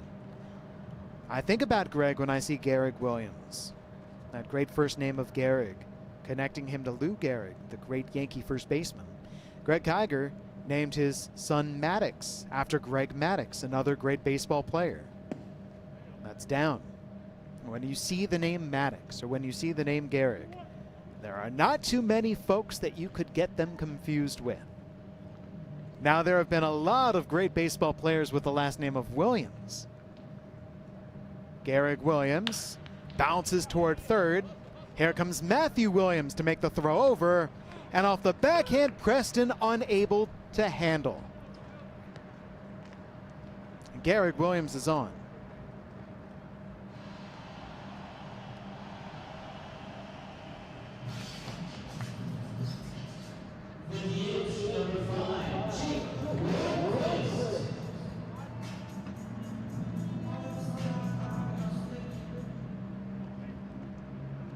It goes down as a throwing error from Matthew Williams.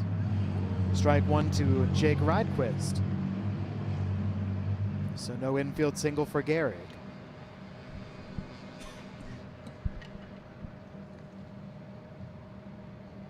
Pickoff throw, Garrick Williams back in a cloud of dust.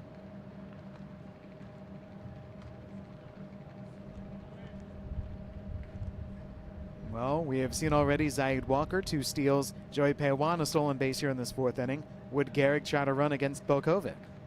Nope. And the breaking ball down. It is 10-3. 10-3 in the top of the 4th inning. There's the whole unwritten rule governing when a runner should try to steal, when a runner shouldn't. Fastball's in. And the reason why it's unwritten is because the rule changes depending upon who you speak with. One person who I spoke with said it's all about how many outs are left in the game compared to how many runs are you leading by.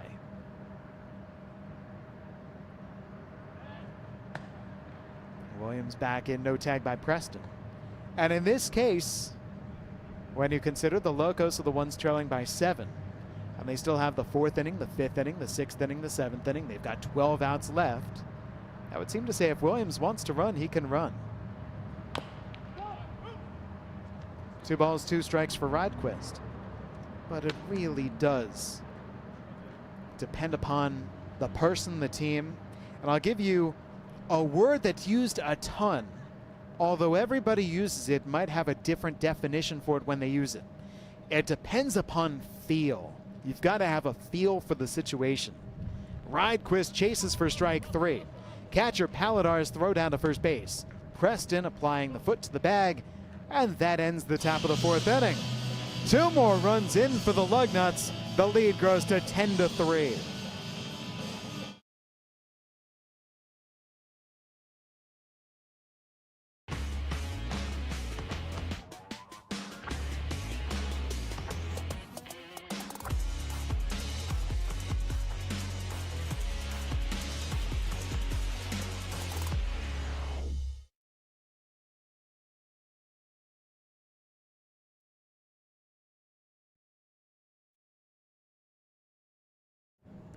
Want a chance to be featured on a Lemonade League broadcast and to win an all-inclusive Lugnut Suite experience from Farm Bureau?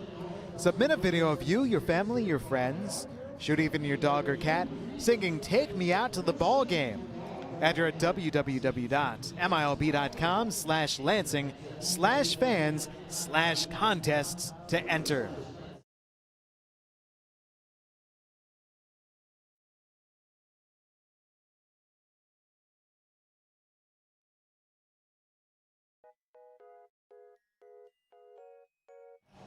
We mosey our way into the bottom of the 4th inning.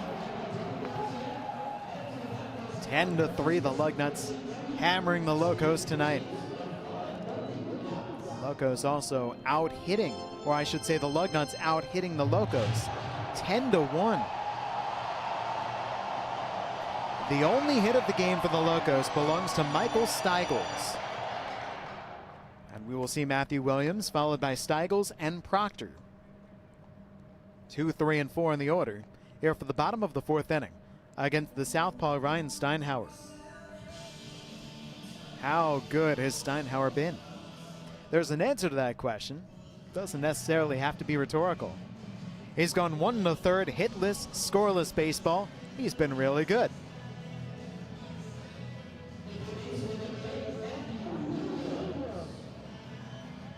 By the way, I'd like to say big thanks to Carol Haley. As there's strike one on the outside corner to Matthew Williams. Comment via the Facebook chat. The Lemonade League has made the summer a bit more bearable. Best idea ever, writes Carol. Curveball served in the air, shallow right, down in front of Walker. Williams has hit number 2 for the Locos. Leadoff single. Williams had walked twice, so he's on for a third time. Really appreciate that, Carol. Especially because there are so many people who've worked so hard and put in such heavy hours to make this a reality. It has taken all of these players, every single one of them, and it's taken the coaching staff and the umpires. Michael Steigels looks at strike 1. It has also taken Ross Combs, box office and ticketing. And I could go right up to the brass. Steve Malliott, Tyler Parsons, Greg Kiger, Tom Dixon right up at the very top, giving the okay for this. Steigels skies it in the infield. The point by Steinhauer. And the catch by Garrick Williams. The catcher straddling the foul line. That was in fair territory. 1 out for Adam Proctor.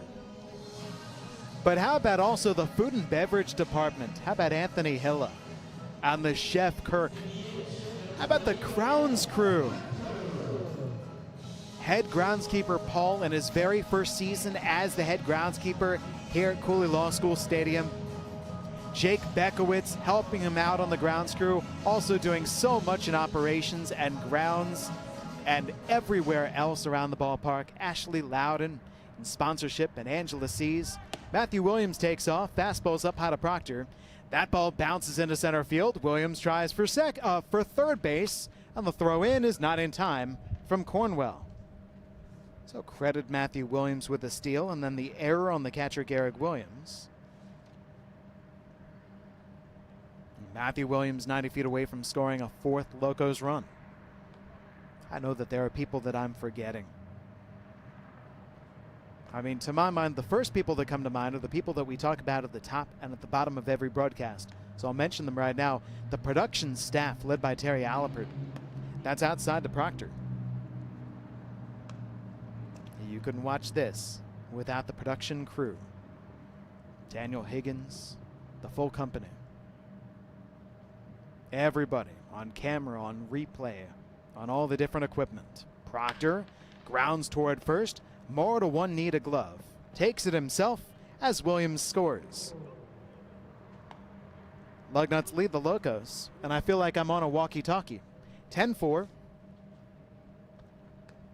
Here comes Alex McCormick. So you see where I run into, just in trying to give everybody shout-outs and express gratitude.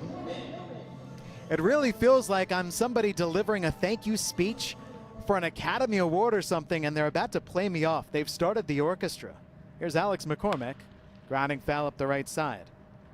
So, Carol, for you to say that the Lemonade League has made the summer a bit more bearable, big thanks, and thanks to everybody who has done their part to make it so. That's up and into McCormick. By the way, Bree and HR and so much else, and finance. Maddie Hicks, retail, and onward. 2 balls and a strike on McCormick with 2 outs and nobody on. He has struck out and he has walked. So I know I'm forgetting people, but thanks to everybody. Steinhauer lets it fly. Swing and a miss by McCormick, and the count goes to 2-2. We have an update from Cleveland. The Tigers now lead the Indians. The score 7-5, a 7-run 4th inning. Touchdown Tigers.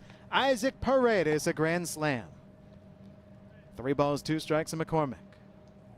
Isaac Paredes, the former South Bend Cub, traded to Detroit. Just called up to the major leagues, his first major league homer. Payoff. Foul back. 7 runs in the 4th to wipe out Cleveland's 5-0 lead. Could this be the night that the Tigers end their 20-game losing streak to Cleveland? 3-2. Fouled back, and McCormick stays up there.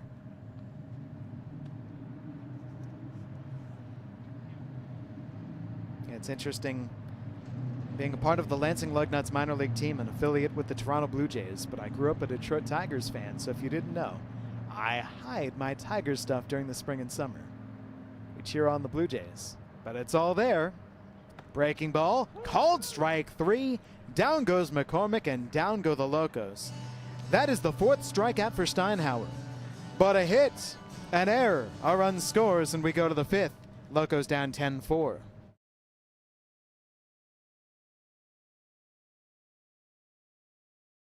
The Negro Leagues brought a lot of innovation to the game of baseball. What were many of the things? Well, the first early form of the batting helmet came out of the Negro Leagues. Yeah, you had shin guards developed in the Negro Leagues. You had night baseball, which originated 5 years before they ever played a night game in the major leagues. They were playing night games in the Negro Leagues.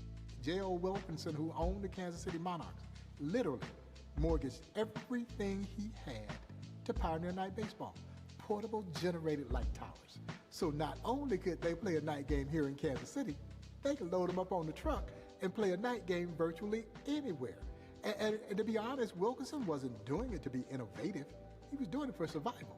Wilkie was looking for a way to get the working class fan into the ballpark. Night baseball became the answer. Night baseball would become even more popular than Sunday games. Now, mind you, Sunday games were so popular that black churches would move their service time up an hour. Lord have mercy. That's what I'm saying. If you know anything about the black church, you don't mess with Sunday morning service. Well, when the Monarchs were home, service started at 10 o'clock, and everybody filed out going to that Sunday doubleheader. Night baseball was even bigger than that. As a matter of fact, the Kansas City Call, the great weekly black newspaper, still publishes a weekly paper today, 100 years old, said that the Monarchs would do for baseball what talkies had done for the movies, and they were absolutely right. People were flocking to those games. Was it crude? Absolutely. But was it effective? Oh, yeah.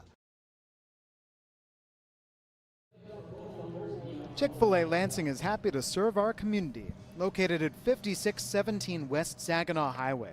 We are currently open for drive-through, curbside pickup, or mobile orders via our mobile app. We also offer catering pickup and delivery. That's Chick-fil-A. We rejoin the action as the hits just keep coming. The Lugnuts are back up, leading 10-4, and Logan Welch has himself another knock.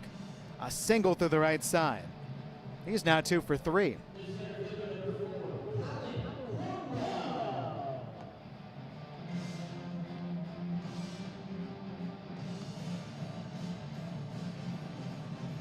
Top of the order time, and Colin Cornwell.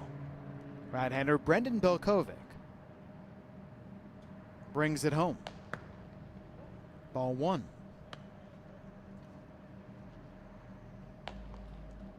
1 in the first, 1 in the second, 6 runs in the third inning.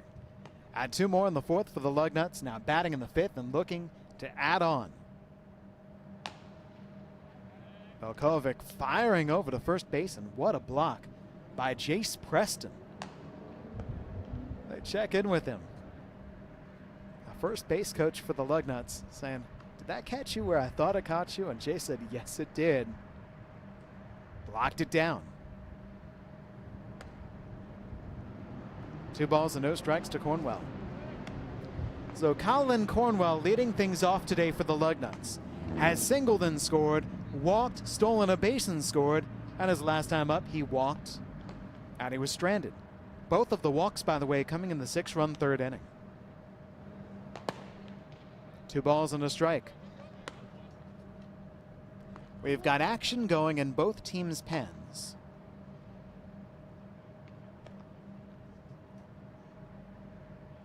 It is Benjamin Reif, it appears, in the Lugnuts bullpen right now. Cornwell does not chase, and the count goes to 3-1. And meanwhile, I don't think I should be surprised. I don't know why I'm surprised. It's Ryan Abenth warming up in the Locos bullpen, because they throw Ryan Abenth, it feels like, in every single game. And he pitches well. He struck out 2 batters in a hitless, scoreless inning yesterday. Bilkovic offers. Ground ball towards second. Henley, what a stop. And the throw to first to nip Cornwell. Up to second base on the play goes Welch. But that is pretty there by Brock Henley. The Davenport second baseman to his left with dust erupting around him.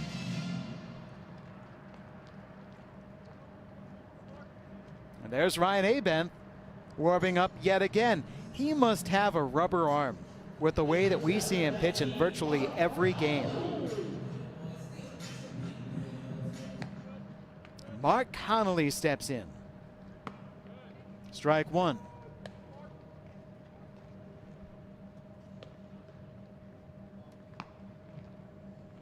Connolly is 1 for 3 with a single, an RBI ground out, and a strikeout.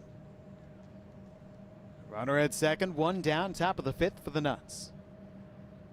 Breaking ball in. Here's the replay of that stop by Henley. Look at this, to his left. That baseball's got some mustard, but it got there, he stood up, he righted himself. And he gets Cornwell. Line drive base hit into the alleyway, and that ball's gonna roll. Welch scores. Connolly heads for second. He's content right there. An RBI double for the Lugnut shortstop, and it's now 11-4.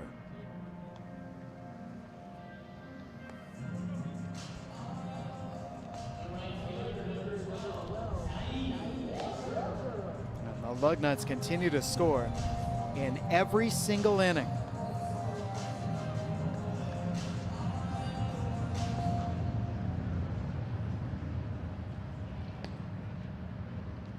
Zaid Walker takes ball one.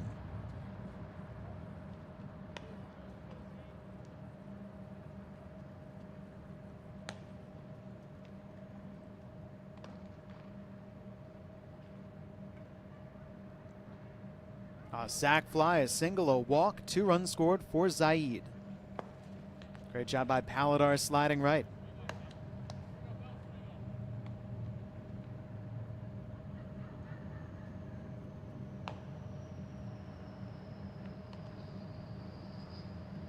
From my quick research, and this could be wrong, I believe no American League team has ever scored in every inning of a 9-inning game. That's flied foul down the right side. I believe at least 20 teams have scored in every inning of the game, but you know, if you're the home team, you only have to score in all 8. But to score in all 9, well, here in the Lemonade League, you only have to score in all 7. 3 balls and a strike on Walker. And right now, the Lugnuts have scored in the first 5. Go back to June 1st, 1923, when the Giants beat the Phillies 22-8. They were the first team to do it, scoring in all 9 innings of that game. And then the Cardinals did the same thing September 13th, 1964, against the Cubs. Ball 4 for Walker. Second time that he's walked today. Lugnuts have runners at first and second. There's 1 man out and 1 run in for Andrew Morrow.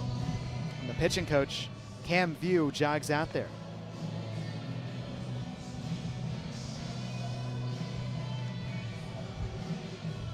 I found the box scores of each of these games, the first 2 games, where a team scored in all 9 innings, a visiting team. National League, the American League, still looking for it as far as I can tell.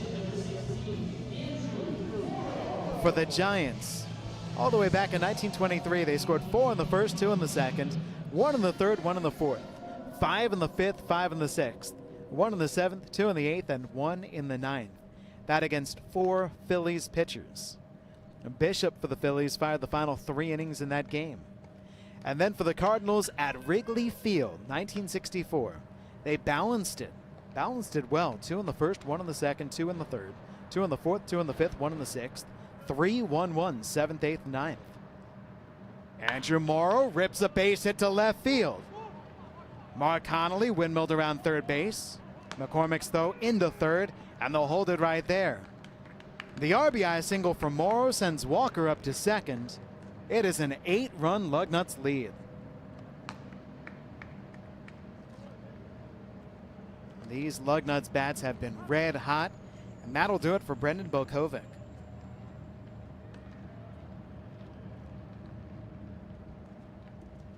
here. 1 in the first, 1 in the second. 6 in the third, 2 in the fourth. 2 runs so far here in the 5th inning, and they might not be done yet. 12-4, the Lugnuts are leading, and a new Locos pitcher is coming in. The 3rd Locos pitcher of the game. Hello to you, sir, Ryan Abenth. Abenth, as mentioned, yesterday pitching in the Locos' 9-3 win. Supplied them some crucial relief. 1 hitless inning, 1 runner made it on base against him, and that via an error, and he struck out 2. So now he replaces Brendan Belkovic. Belkovic came out of the pen to record the final out of the 3rd inning. Recorded all 3 outs of the 4th inning and the first out here in the 5th. So all things considered, Belkovic went 2 innings. He allows 4 hits. To this point, he's given up 4 runs, although Walker at second and Morrow at first are both his responsibility. And Brendan Belkovic ended up walking 3. He struck out 2. To go through Ryan Abenth's numbers in 10 appearances, one of those to start, 15 1/3 innings. That ranks 2nd most in the Lemonade League behind only Dustin Renfro. Renfro, who fired 5 innings yesterday as the start for the Lugnuts, 5 scoreless innings, has gone 16 2/3 to lead everybody. But then there's Abenth.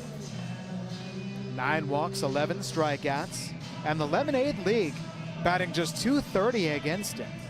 Not only that, an extreme ground ball pitcher.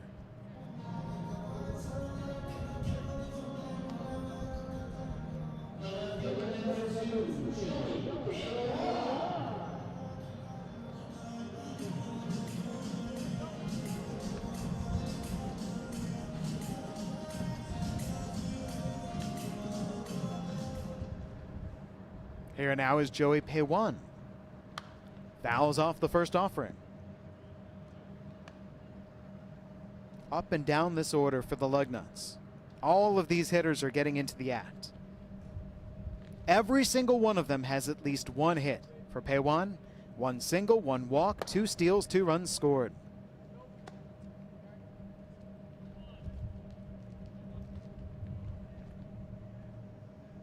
They are out hitting the Locos 13-2. Abenth looking back at that runner, Zaid Walker.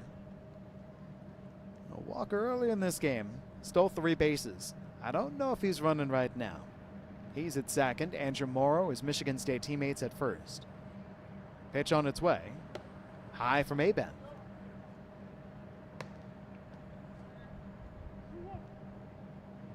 You know, usually for all of these players, we think, okay, if you're a pitcher, this is probably going to be your last Lemonade League appearance. With Abenth, who knows? He could come back tomorrow, right?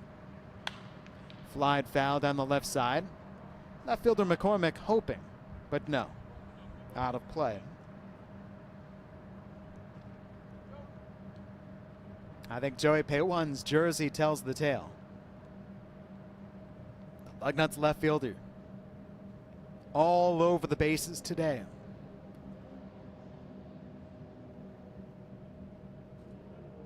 A 2-2 pitch from Ryan Abenth. Count is full.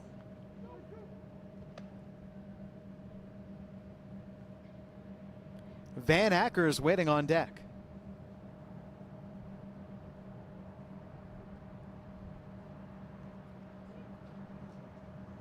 Payoff pitch, runners don't move. Line drive, right field, base hit. Steigel's hurrying over to cut it off. Walker has scored. Morrow is held at third as Paywan slides into second with the RBI double. The lead is now 13-4.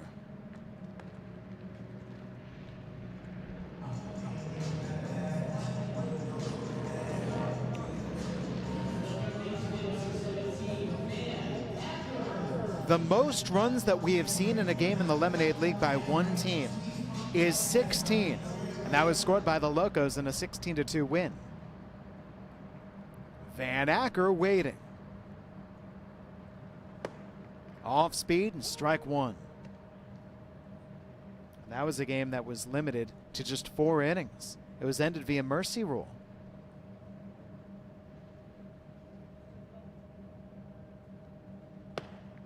Ball and a strike on Acker. I beg your pardon, 0-2 on Acker, I should say. Now Van in this game has doubled and scored, fly to right, his last time up a 2-run single. Thrown out trying to stretch it into a double.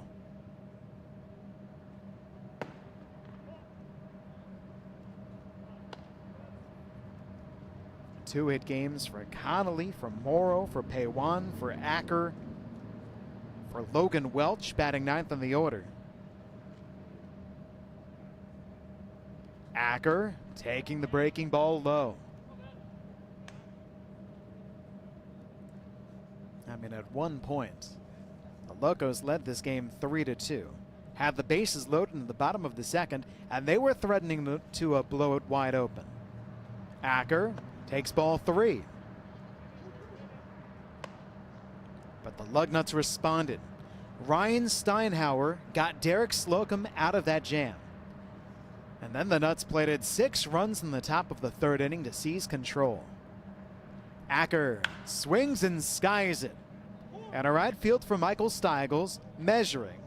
At third base, Andrew Morrow tags. At second base, Joey Paywan tags too. A throw into home is late. Morrow's across with run number 14. Credit Van Acker with his 3rd RBI.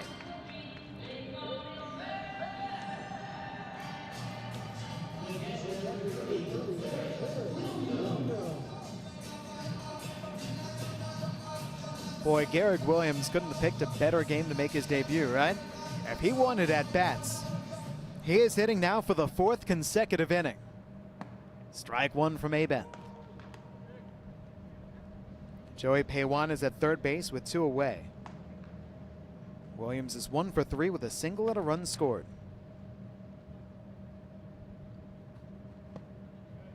Nothing in 2. Batting 7th in the order, the Lugnuts catcher.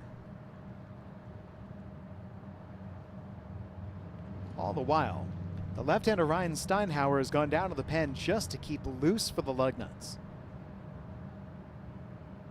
Williams grounds to short. Brandon Shire with the throw. On the stretch at first by Jace Preston. As he came up, the collision with Williams. Williams is fine. Williams is out. Top of the 5th is over. Lugnuts score 4 more runs, and it's 14-4.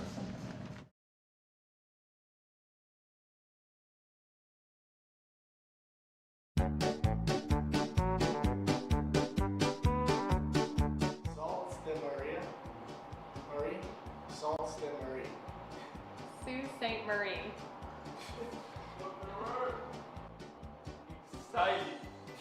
Oh my god. It's Ypsilanti. Okay. Charlotte. Charlotte. No. Menominee. See a Menominee. Menominee. Is that Menominee. Menominee? Menominee. Menominee. McKinnon. Mackinac. Mackinac. That's how it's pronounced. Give here. up. Mackinac.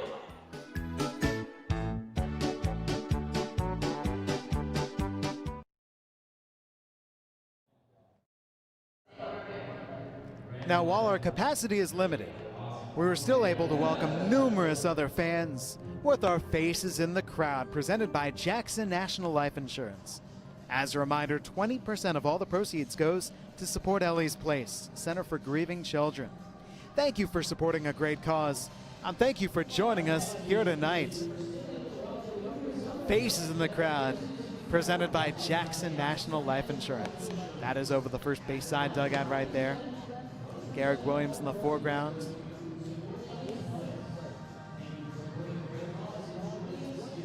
Hey, you found Waldo. And you also found Al Borland.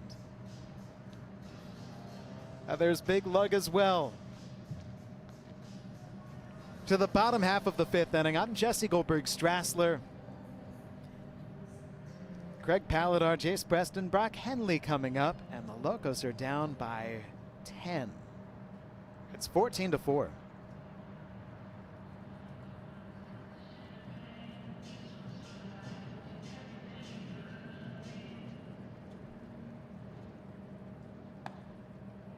Ball 1 to Paladar.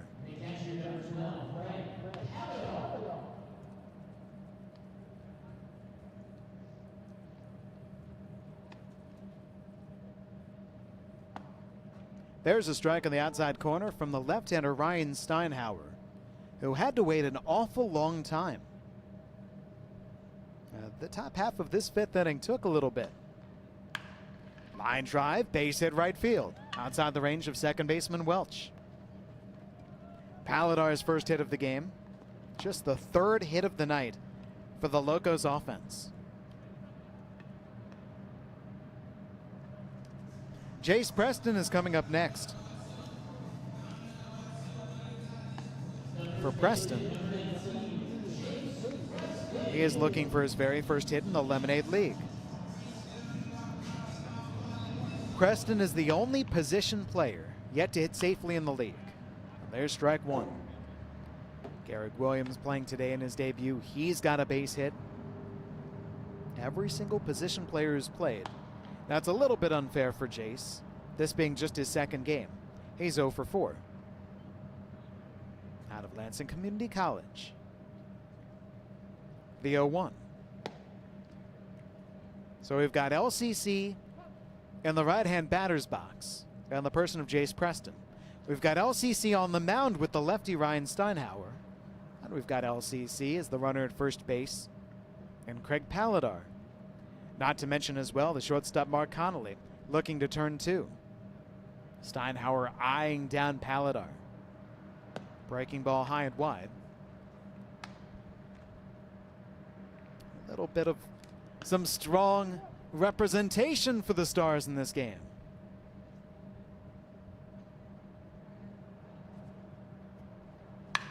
Line drive, base hit right center. Preston's first hit, and Paladar's on the move. Walker gets it in from right field. That holds Preston to the single. All the while, Paladar's now at third base. Runners are at the corners, and there's nobody out for the Locos in the home fifth inning.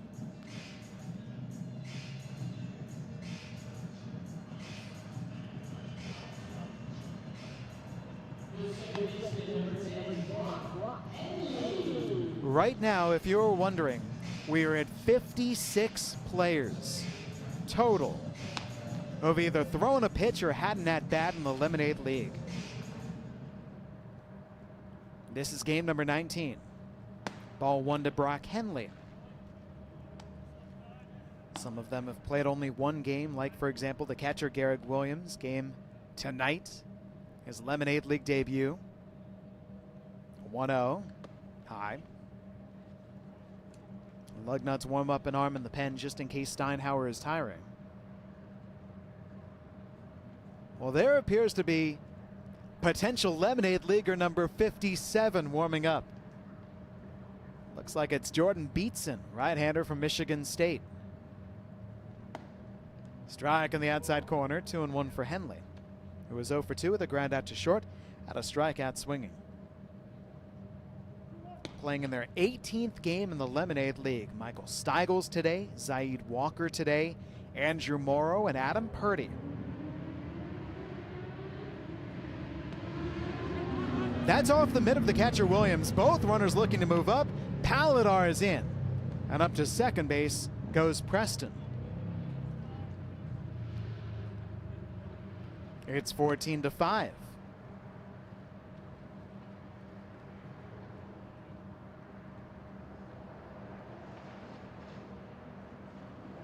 Preston in scoring position for Henley.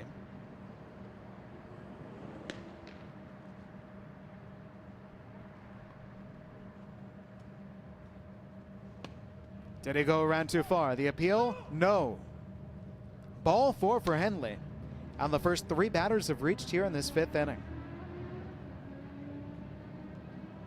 Here comes the pitching coach, Riley McCauley.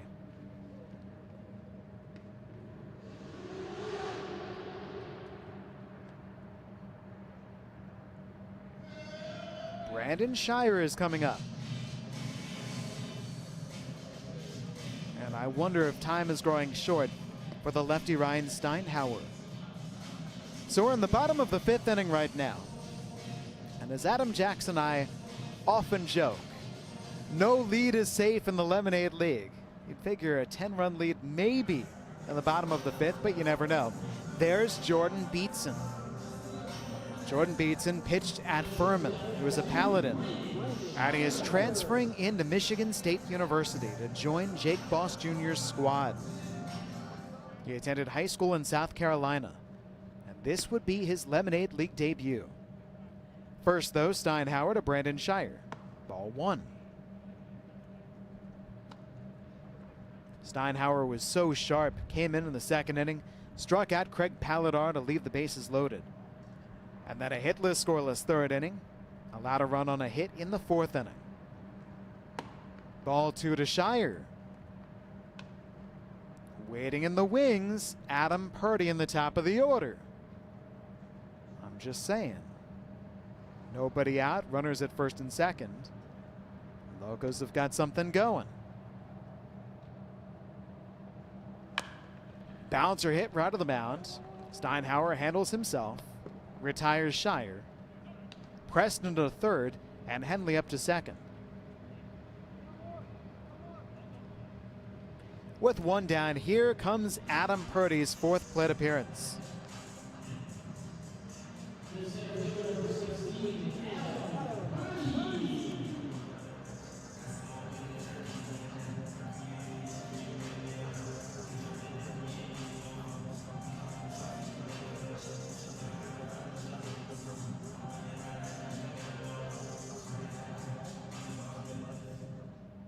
Adam Purdy is 0 for 2 with a walk and a run scored.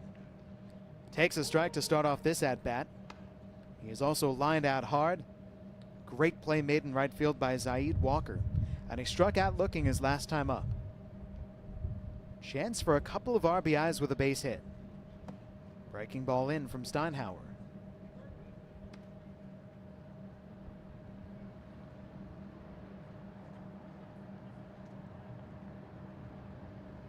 Chase Preston away from 3rd. Brock Henley away from 2nd. Lefty to lefty. What a breaking ball, but he missed. Barely. Saw the catcher Garrick Williams pound his mitt with frustration. 2 balls and a strike is the count. Such a difference between going to 1-2 compared to going 2-1. Purdy chops past the pitcher. Logan Welch with the play. Out at first base. That does bring in Preston. It sends Henley over to 3rd base. What a job by Logan Welch, just barely nipping Adam Purdy. It's now an 8-run lead, and Cullen Turner's making the move to his pen right now. He has Jordan Beatson ready, and Ryan Steinhauer is done right here. So for Steinhauer, he ends up going 3 innings out of the pen.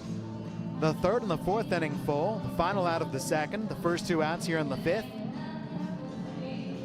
You can charge so far 3 runs to his ledger.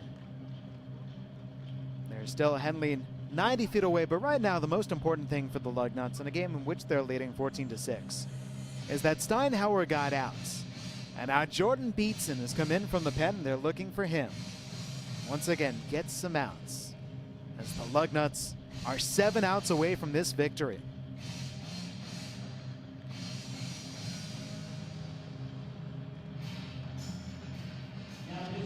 Jordan Beatson making his Lemonade League debut. That last name B-E-A-T-S-O-N, as you see. Beatson at 6'2", 200 pounds. A junior out of Irmo, South Carolina.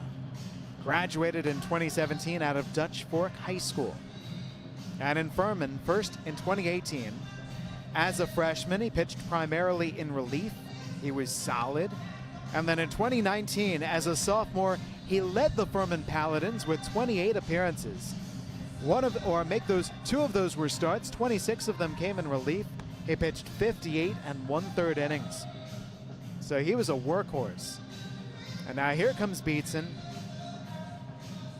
joining the Michigan State Spartans, transferring in. And here's our first look at him. We have other Michigan State Spartans in this Lemonade League. We saw Nick Powers, a freshman left-hander, start in yesterday's game. We have also seen the position players in Andrew Morrow, Adam Proctor, Zaid Walker. Gabe Sotres, the catcher, is getting the day off today. Proctor, a member of the Locos, and Morrow and Walker in the Lugnut starting lineup. Proctor for the Locos, 2 walks today and an RBI groundout.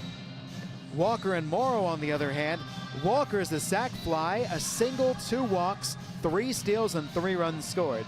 And Andrew Morrow has 2 hits, one of them an RBI single and the other one a 2-run homer. So the Spartans have fared well. And here's another MSU Spartan coming in. Michigan State University just down the road. What do you say, about 7 minutes driving distance? You can't miss it. Maybe not even 7 minutes. 5 or 6. All depends upon if you hit the lights or not.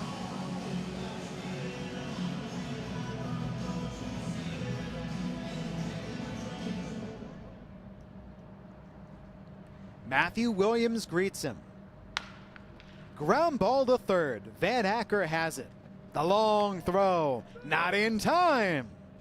Matthew Williams beats out an RBI infield single, bringing in Henley, and that makes it 14-7. Williams reaches base for the 4th time today, 2 walks, and now his 2nd single.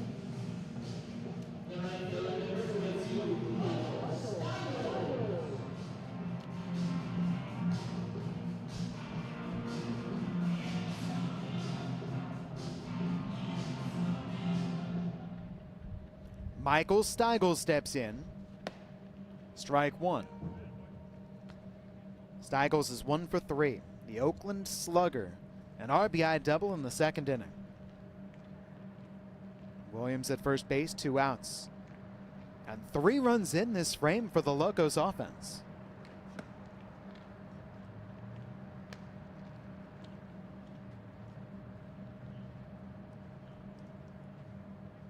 So it was 14-4. Just trying to chip away. Drilled down the right field line, but foul. That had home run distance.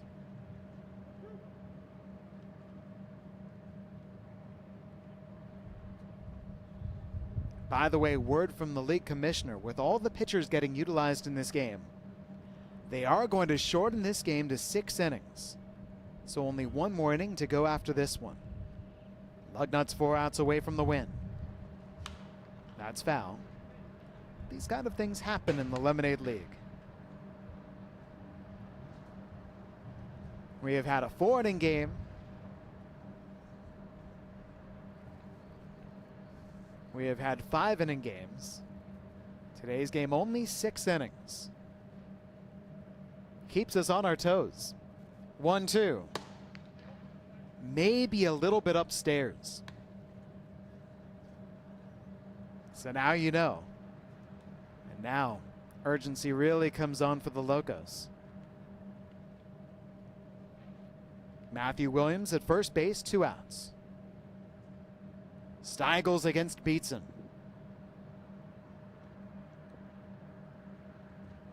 Breaking ball high. You figure this is exactly where Beatson is used to being. Coming out of the pen. Late spot, runner inherited. Right in the middle part of the order too. Steigels batting 3rd. And that golden grizzly emblazoned upon his batting helmet. The DeWitt High School Panther asks for time.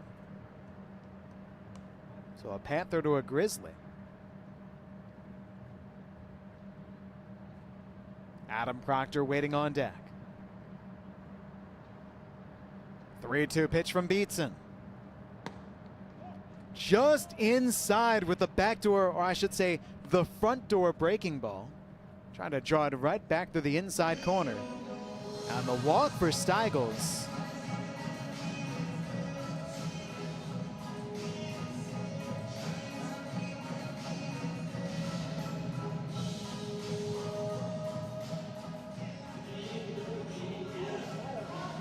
Well, Williams at second, Steigel's at first base. And here's Adam Proctor.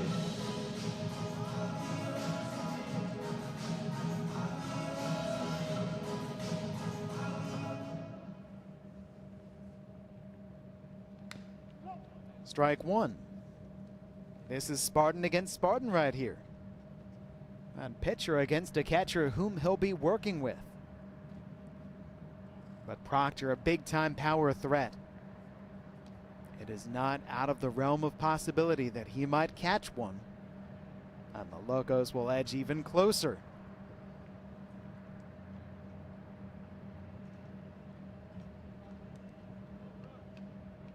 Two on, two out. Bottom of the fifth, Locos trailing by 7. They have scored 3 runs in this 5th inning.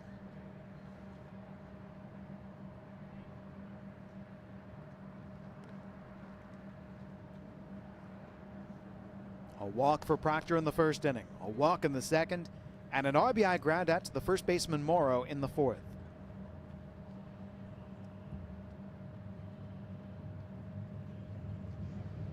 Would not want to play poker with Adam Proctor.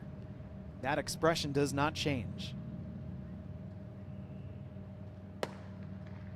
Strike 2 called. He thought about going after it too. In the end, it looked like Proctor thought maybe a little up, maybe a little wide. No, the call goes the way of the pitcher Beatson. That big split from 1-1. Instead of 2 balls and a strike to 1 ball and 2 strikes. Proctor catches it off the end of the bat, shallow left center, shortstop Connolly, the catch, and the inning is over. The Locos played 3, but they strand 2. And we are bound for the 6th and final frame. Check out the bike riders. 14-7, Locos trail. Come play in Greater Lansing. You'll love our perfect mix of old and new, big city buzz and small town charm. And visiting is easy because it feels like home. Catch Spartan spirit, share an intimate meal, roar with the crowd, or relax in the links. Reconnect with family and make memories that will last a lifetime. Give yourself a weekend and come play in Greater Lansing. Listen, you can hear it. Different voices, a whole new spirit. Ooh, people working together from every walk of life, making changes for the better. We've come so far. Look where we are. It's a whole new attitude. Yeah, things are changing. We're celebrating people like me and you. We're making it happen day by day. We're making it happen our own way. You can sing your song here, 'cause you belong here. Lansing, we're making it happen. We begin the 6th and final inning. The lefty Ryan Abent right back to toe the rubber.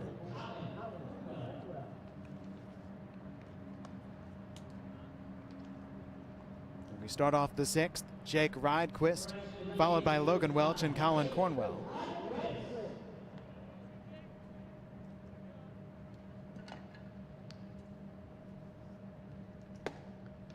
Rydquist today, a sac fly and an RBI.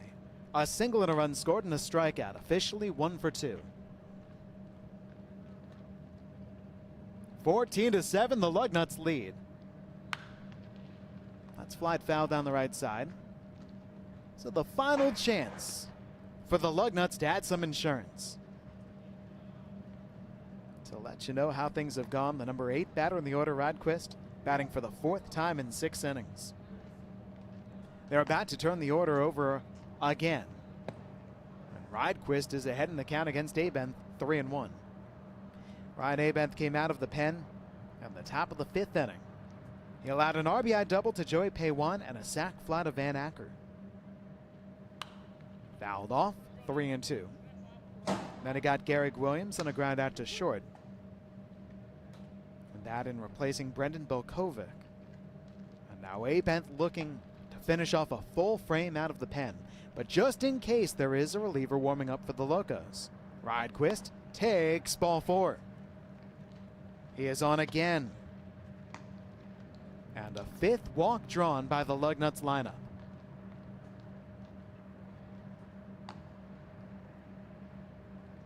It's Cal Johnston warming up in the bullpen. The LCC right-hander. Logan Welch steps in. Strike 1. Oh, Welch is done today out of the 9th spot in the order. After strikeout in the 2nd inning, a 2-run double in the 3rd, a single and a run scored in the 5th inning.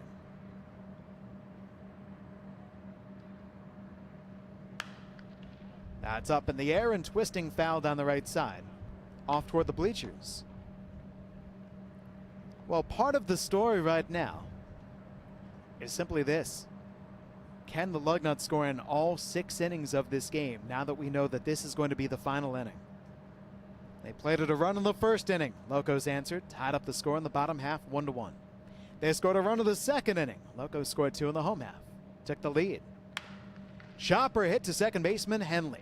Feed Shire for 1. Over to first. Double play. 2 outs and nobody on. A pitcher's best friend behind Ryan Abent.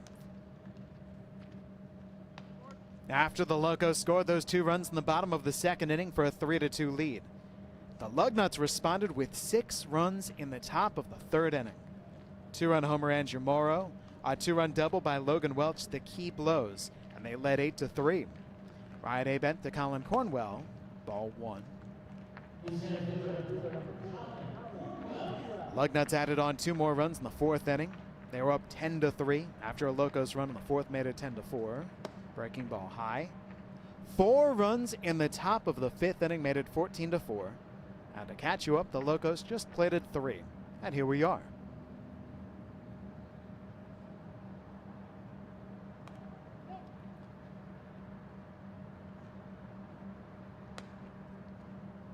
Colin Cornwell out of that leadoff spot. Oh, nothing. Single and a run scored. A walk, a steal, and a run scored. A walk, and his last time up, he grounded out to second. Ryan Abent's pitch. Ground ball hit to first baseman Preston and right through him. Cornwell heads for second. Steigels gets it out of right, off toward second baseman Henley. And that's an error on Jace Preston. Errors have not been the same kind of problem in this game that they were yesterday. Yesterday we saw 10 errors to go along with 10 wild pitches. It was one of those kind of games, if you know what I mean. It was also fairly unexpected sort of game later on. It was tied up 2-2 entering the final inning. Mark Connolly, the batter. Strike in the outside corner. Not really this one here. You've kind of gotten the feeling that after that 6-run 3rd inning for the Lugnuts, that they've had this one pretty well and from control. Connolly has 2 hits and 4 at-bats, a single, a double. He's knocked in 2.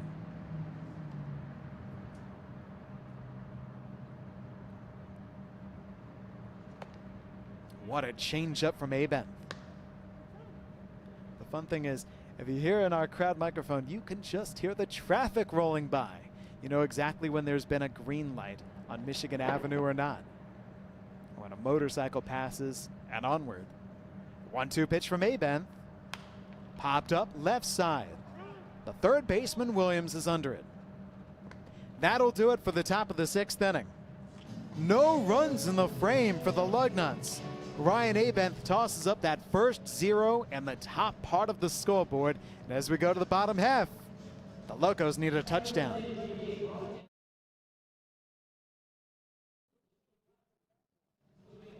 Every Lemonade League game broadcast is brought to you absolutely free across multiple social and digital platforms, including the Lugnuts Facebook and Twitter pages.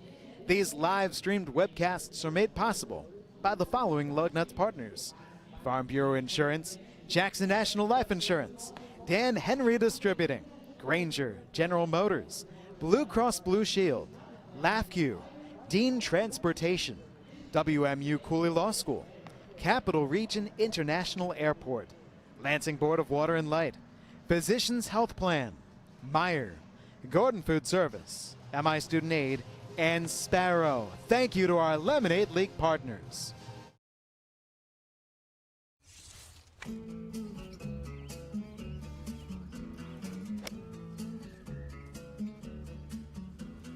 Trees swaying in the summer breeze. We can officially announce another attendance of 100, a sold-out capacity crowd here in Lansing, Michigan. Our 19th consecutive sellout. Those tickets went, and they went in a hurry. I had a friend ask me earlier today, hey, I'm going to be in the area. Are there any tickets available? The answer being no, and there haven't been in a while. Huge thanks to you for filling up Good Hops, getting those tickets, supporting these Lemonade Leaguers. Bottom of the 6th and final inning, and it begins right here with ball 1 skipping into catcher Garrick Williams. The right-hander Jordan Beatson remains on the mound. Alex McCormick, Craig Paladar, Jace Preston. 5, 6, 7. McCormick, all that great power, tied for first in the league, 3 homers. Hammers this one to center. Cornwell backs up. Does he have a play? Yes, he does, and that was not certain until the very end. Oh, Colin Cornwell. I saw that yellow baseball rolling around in that glove. But in the end, he looked it in entirely. 1 down in the bottom of the 6th inning.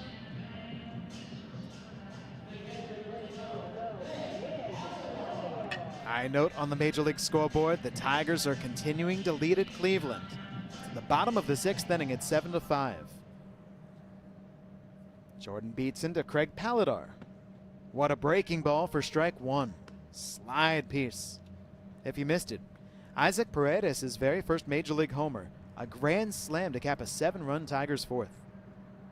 Another slider. Strike 2.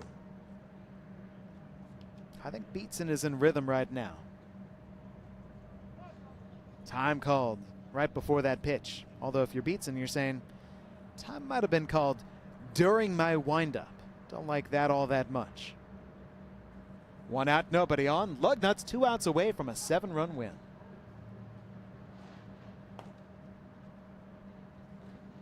Meanwhile, the Blue Jays and the Rays are going to the 8th inning from Tampa. Tied up 4-4. Vladimir Guerrero Jr., the former Lansing Lugnut, has homered in that game. 1-2 from Beatson. Up and in with the fastball. That one buzzed the tower. Paladar's 1 for 2 with an RBI walk, a single and a run scored. Here it is. Breaking ball bounced hard and backhanded by Acker. Long throw. Got him at first base. You gotta be kidding. Van Acker made that throw ways in foul territory. Here it is. Watch it once again. From behind the third base coach, Romsek, you better believe it. Star it on your scorecard. Bring up Jace Preston.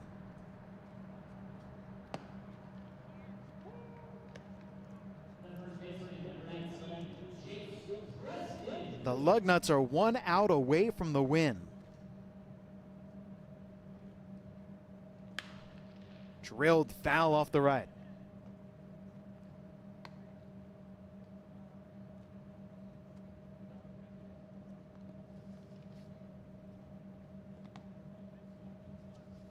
This game shortened to 6 innings. Word coming in from the commissioner, Greg Kiger. 14-7 Lugnuts. 1 strike away. Still life with the Locos. Preston 1 for 3 with a single and a run scored his last time up.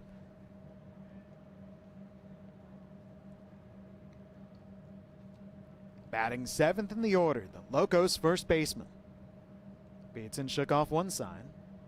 Now he's ready. Here it is. Breaking ball gets him swinging, and this ball game is over. The Lugnuts win game 19. Your final score, Lugnuts 14, Locos 7. And the fascinating thing about that is what we might remember most about this game are two defensive plays. Zaid Walker in right field all the way back in the second inning to get Adam Purdy. And then the play by the third baseman Van Acker here in the bottom of the 6th and final inning. And one more game to go in the Lemonade League tomorrow at 1 p.m. Join us right here. The video live stream, Facebook, YouTube, Vimeo, Twitch. We'll have all the action here for you. Andrew Morrow, a 2-run homer. This was a lot of fun tonight. We'll step aside briefly, and we might have some replays to show you from all of the action this evening.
We are back on Lemonade League postgame. Jesse Goldberg-Strassler rejoined by Adam Jaxa. Adam, where you been? I just magically decided to come back for postgame, Jesse. Well, it's good to have you at my side. I hope you're able to talk us through some of these replays. Let's go. Let's look back upon this one, a 14-7 Lugnuts win all the way back to the very start.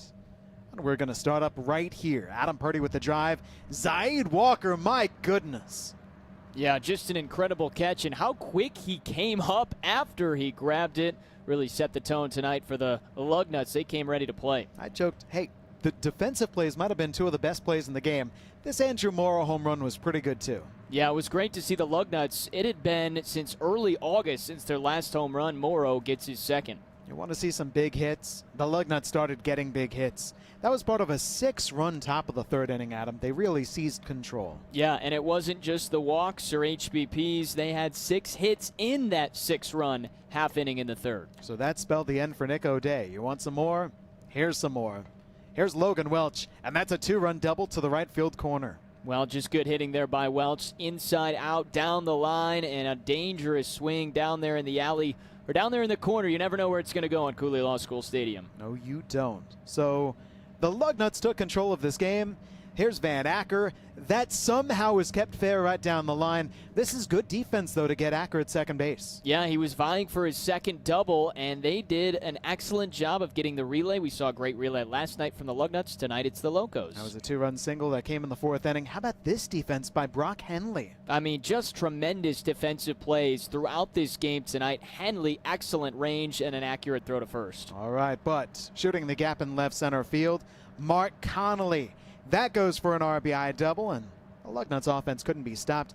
This was part of a 4-run 5th inning. Yeah, they had a 4-run 5th. They had that 6-run 3rd. Just kept the pressure on all night long. Colin Cornwell on this McCormick drive. Look at that ball get juggled, but he hung on for dear life. Well, Cornwell's had a couple of balls that haven't stuck in his glove. Great job sticking with that one. Oh, how about Van Acker? Play of the night right there. The throw on the run over towards the left side of the diamond. It comes back. Great play. And then the slider from Jordan Beatson. That spells the end for Jace Preston. That spells the end of the night. Lugnuts win it 14-7.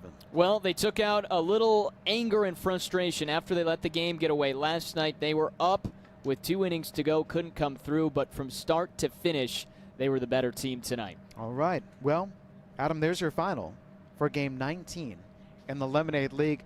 What stands out to me first is the Lugnuts offense. And the other thing that stands out to me is just how good the PA announcer was tonight. I mean, Chris does a fantastic job, don't get me wrong. But in a pinch hit duty, well done, sir. Thank you very much. I only heard the wrong national anthem. No. Right off the top, it wasn't a good start. But you know what? You can't peak too soon. So you were in the control room, and yet in watching this game, I mentioned the Lugnuts offense. What stands out to you tonight about this game? Well, that the Lugnuts finally got back to themselves, Jesse. We had talked about how they had won 4 out of 5 games. They had scored 11 runs in all of those games. And then they went on a skid where they lost 7 in a row and finally broke that skid with a big half inning that was mostly in large part to walks. Tonight, I feel, was the first time we saw this aggressive offense. And you mentioned it throughout the broadcast. Zaid Walker, where have those stolen bases been? And he's got 3 swipes within 3 innings. There was the aggression from Walker. They were getting production from the middle of the order, and they were getting lots of hits. It wasn't just walks or wild throws, wild pitches. It was them making contacts and doing it consistently. That's the Lugnuts offense we had been accustomed to seeing. So you were feeling what I was feeling. And watching Zaid Walker stealing bases today, I'm going, no team can stop this base runner when he puts his mind to taking that base in front of him. Yeah, that's the aggression we had seen from the Lugnuts, and you look at the stats on how many more stolen bases they've racked up than the Locos. That's their strength. They need to play to the strength of once they get on base, go, especially with Walker, and it was good to see him be aggressive, take 3 stolen bases tonight, and that certainly helped in scoring 14 runs and doing it on 14 hits. We've got one more game to go. I don't think that you're on PA tomorrow. Well, I guess I'll find out. I found out when I got to the ballpark tonight, so to be determined. We might find out that you're playing first base tomorrow. Adam, I'm sorry. We need you to bat 7th in the order. We need a first baseman. On my resume, it'll say other duties assigned, and now PA at Cooley Law School Stadium, check mark. It's there. Ryan Abenth is doing everything else. He could pitch in as well. He's pitching in whenever the Locos need him. But that does it tonight for Game 19 in the Lemonade League, and it was 14-7. But tonight, once again, some more memories, some more cool moments, a lot of fun here in the Lemonade League, and we are really glad that you spent your time with us. Big thanks to Terry Allipert and the whole production crew. Thanks as well to everybody here at Cooley Law School Stadium working, pitching in. The messages have been great, just going through the appreciation that you are enjoying the Lemonade League as much as us, and for the opportunity for the players.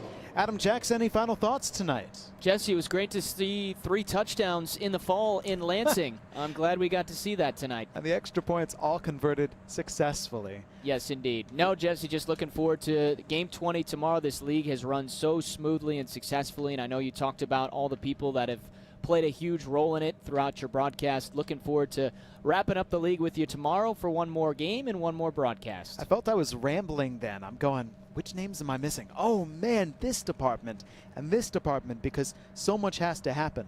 We appreciate everybody, but we're out of time tonight. Look, get some sleep. We'll see you tomorrow afternoon. For Adam Jackson, I'm Jesse Goldberg-Strassler.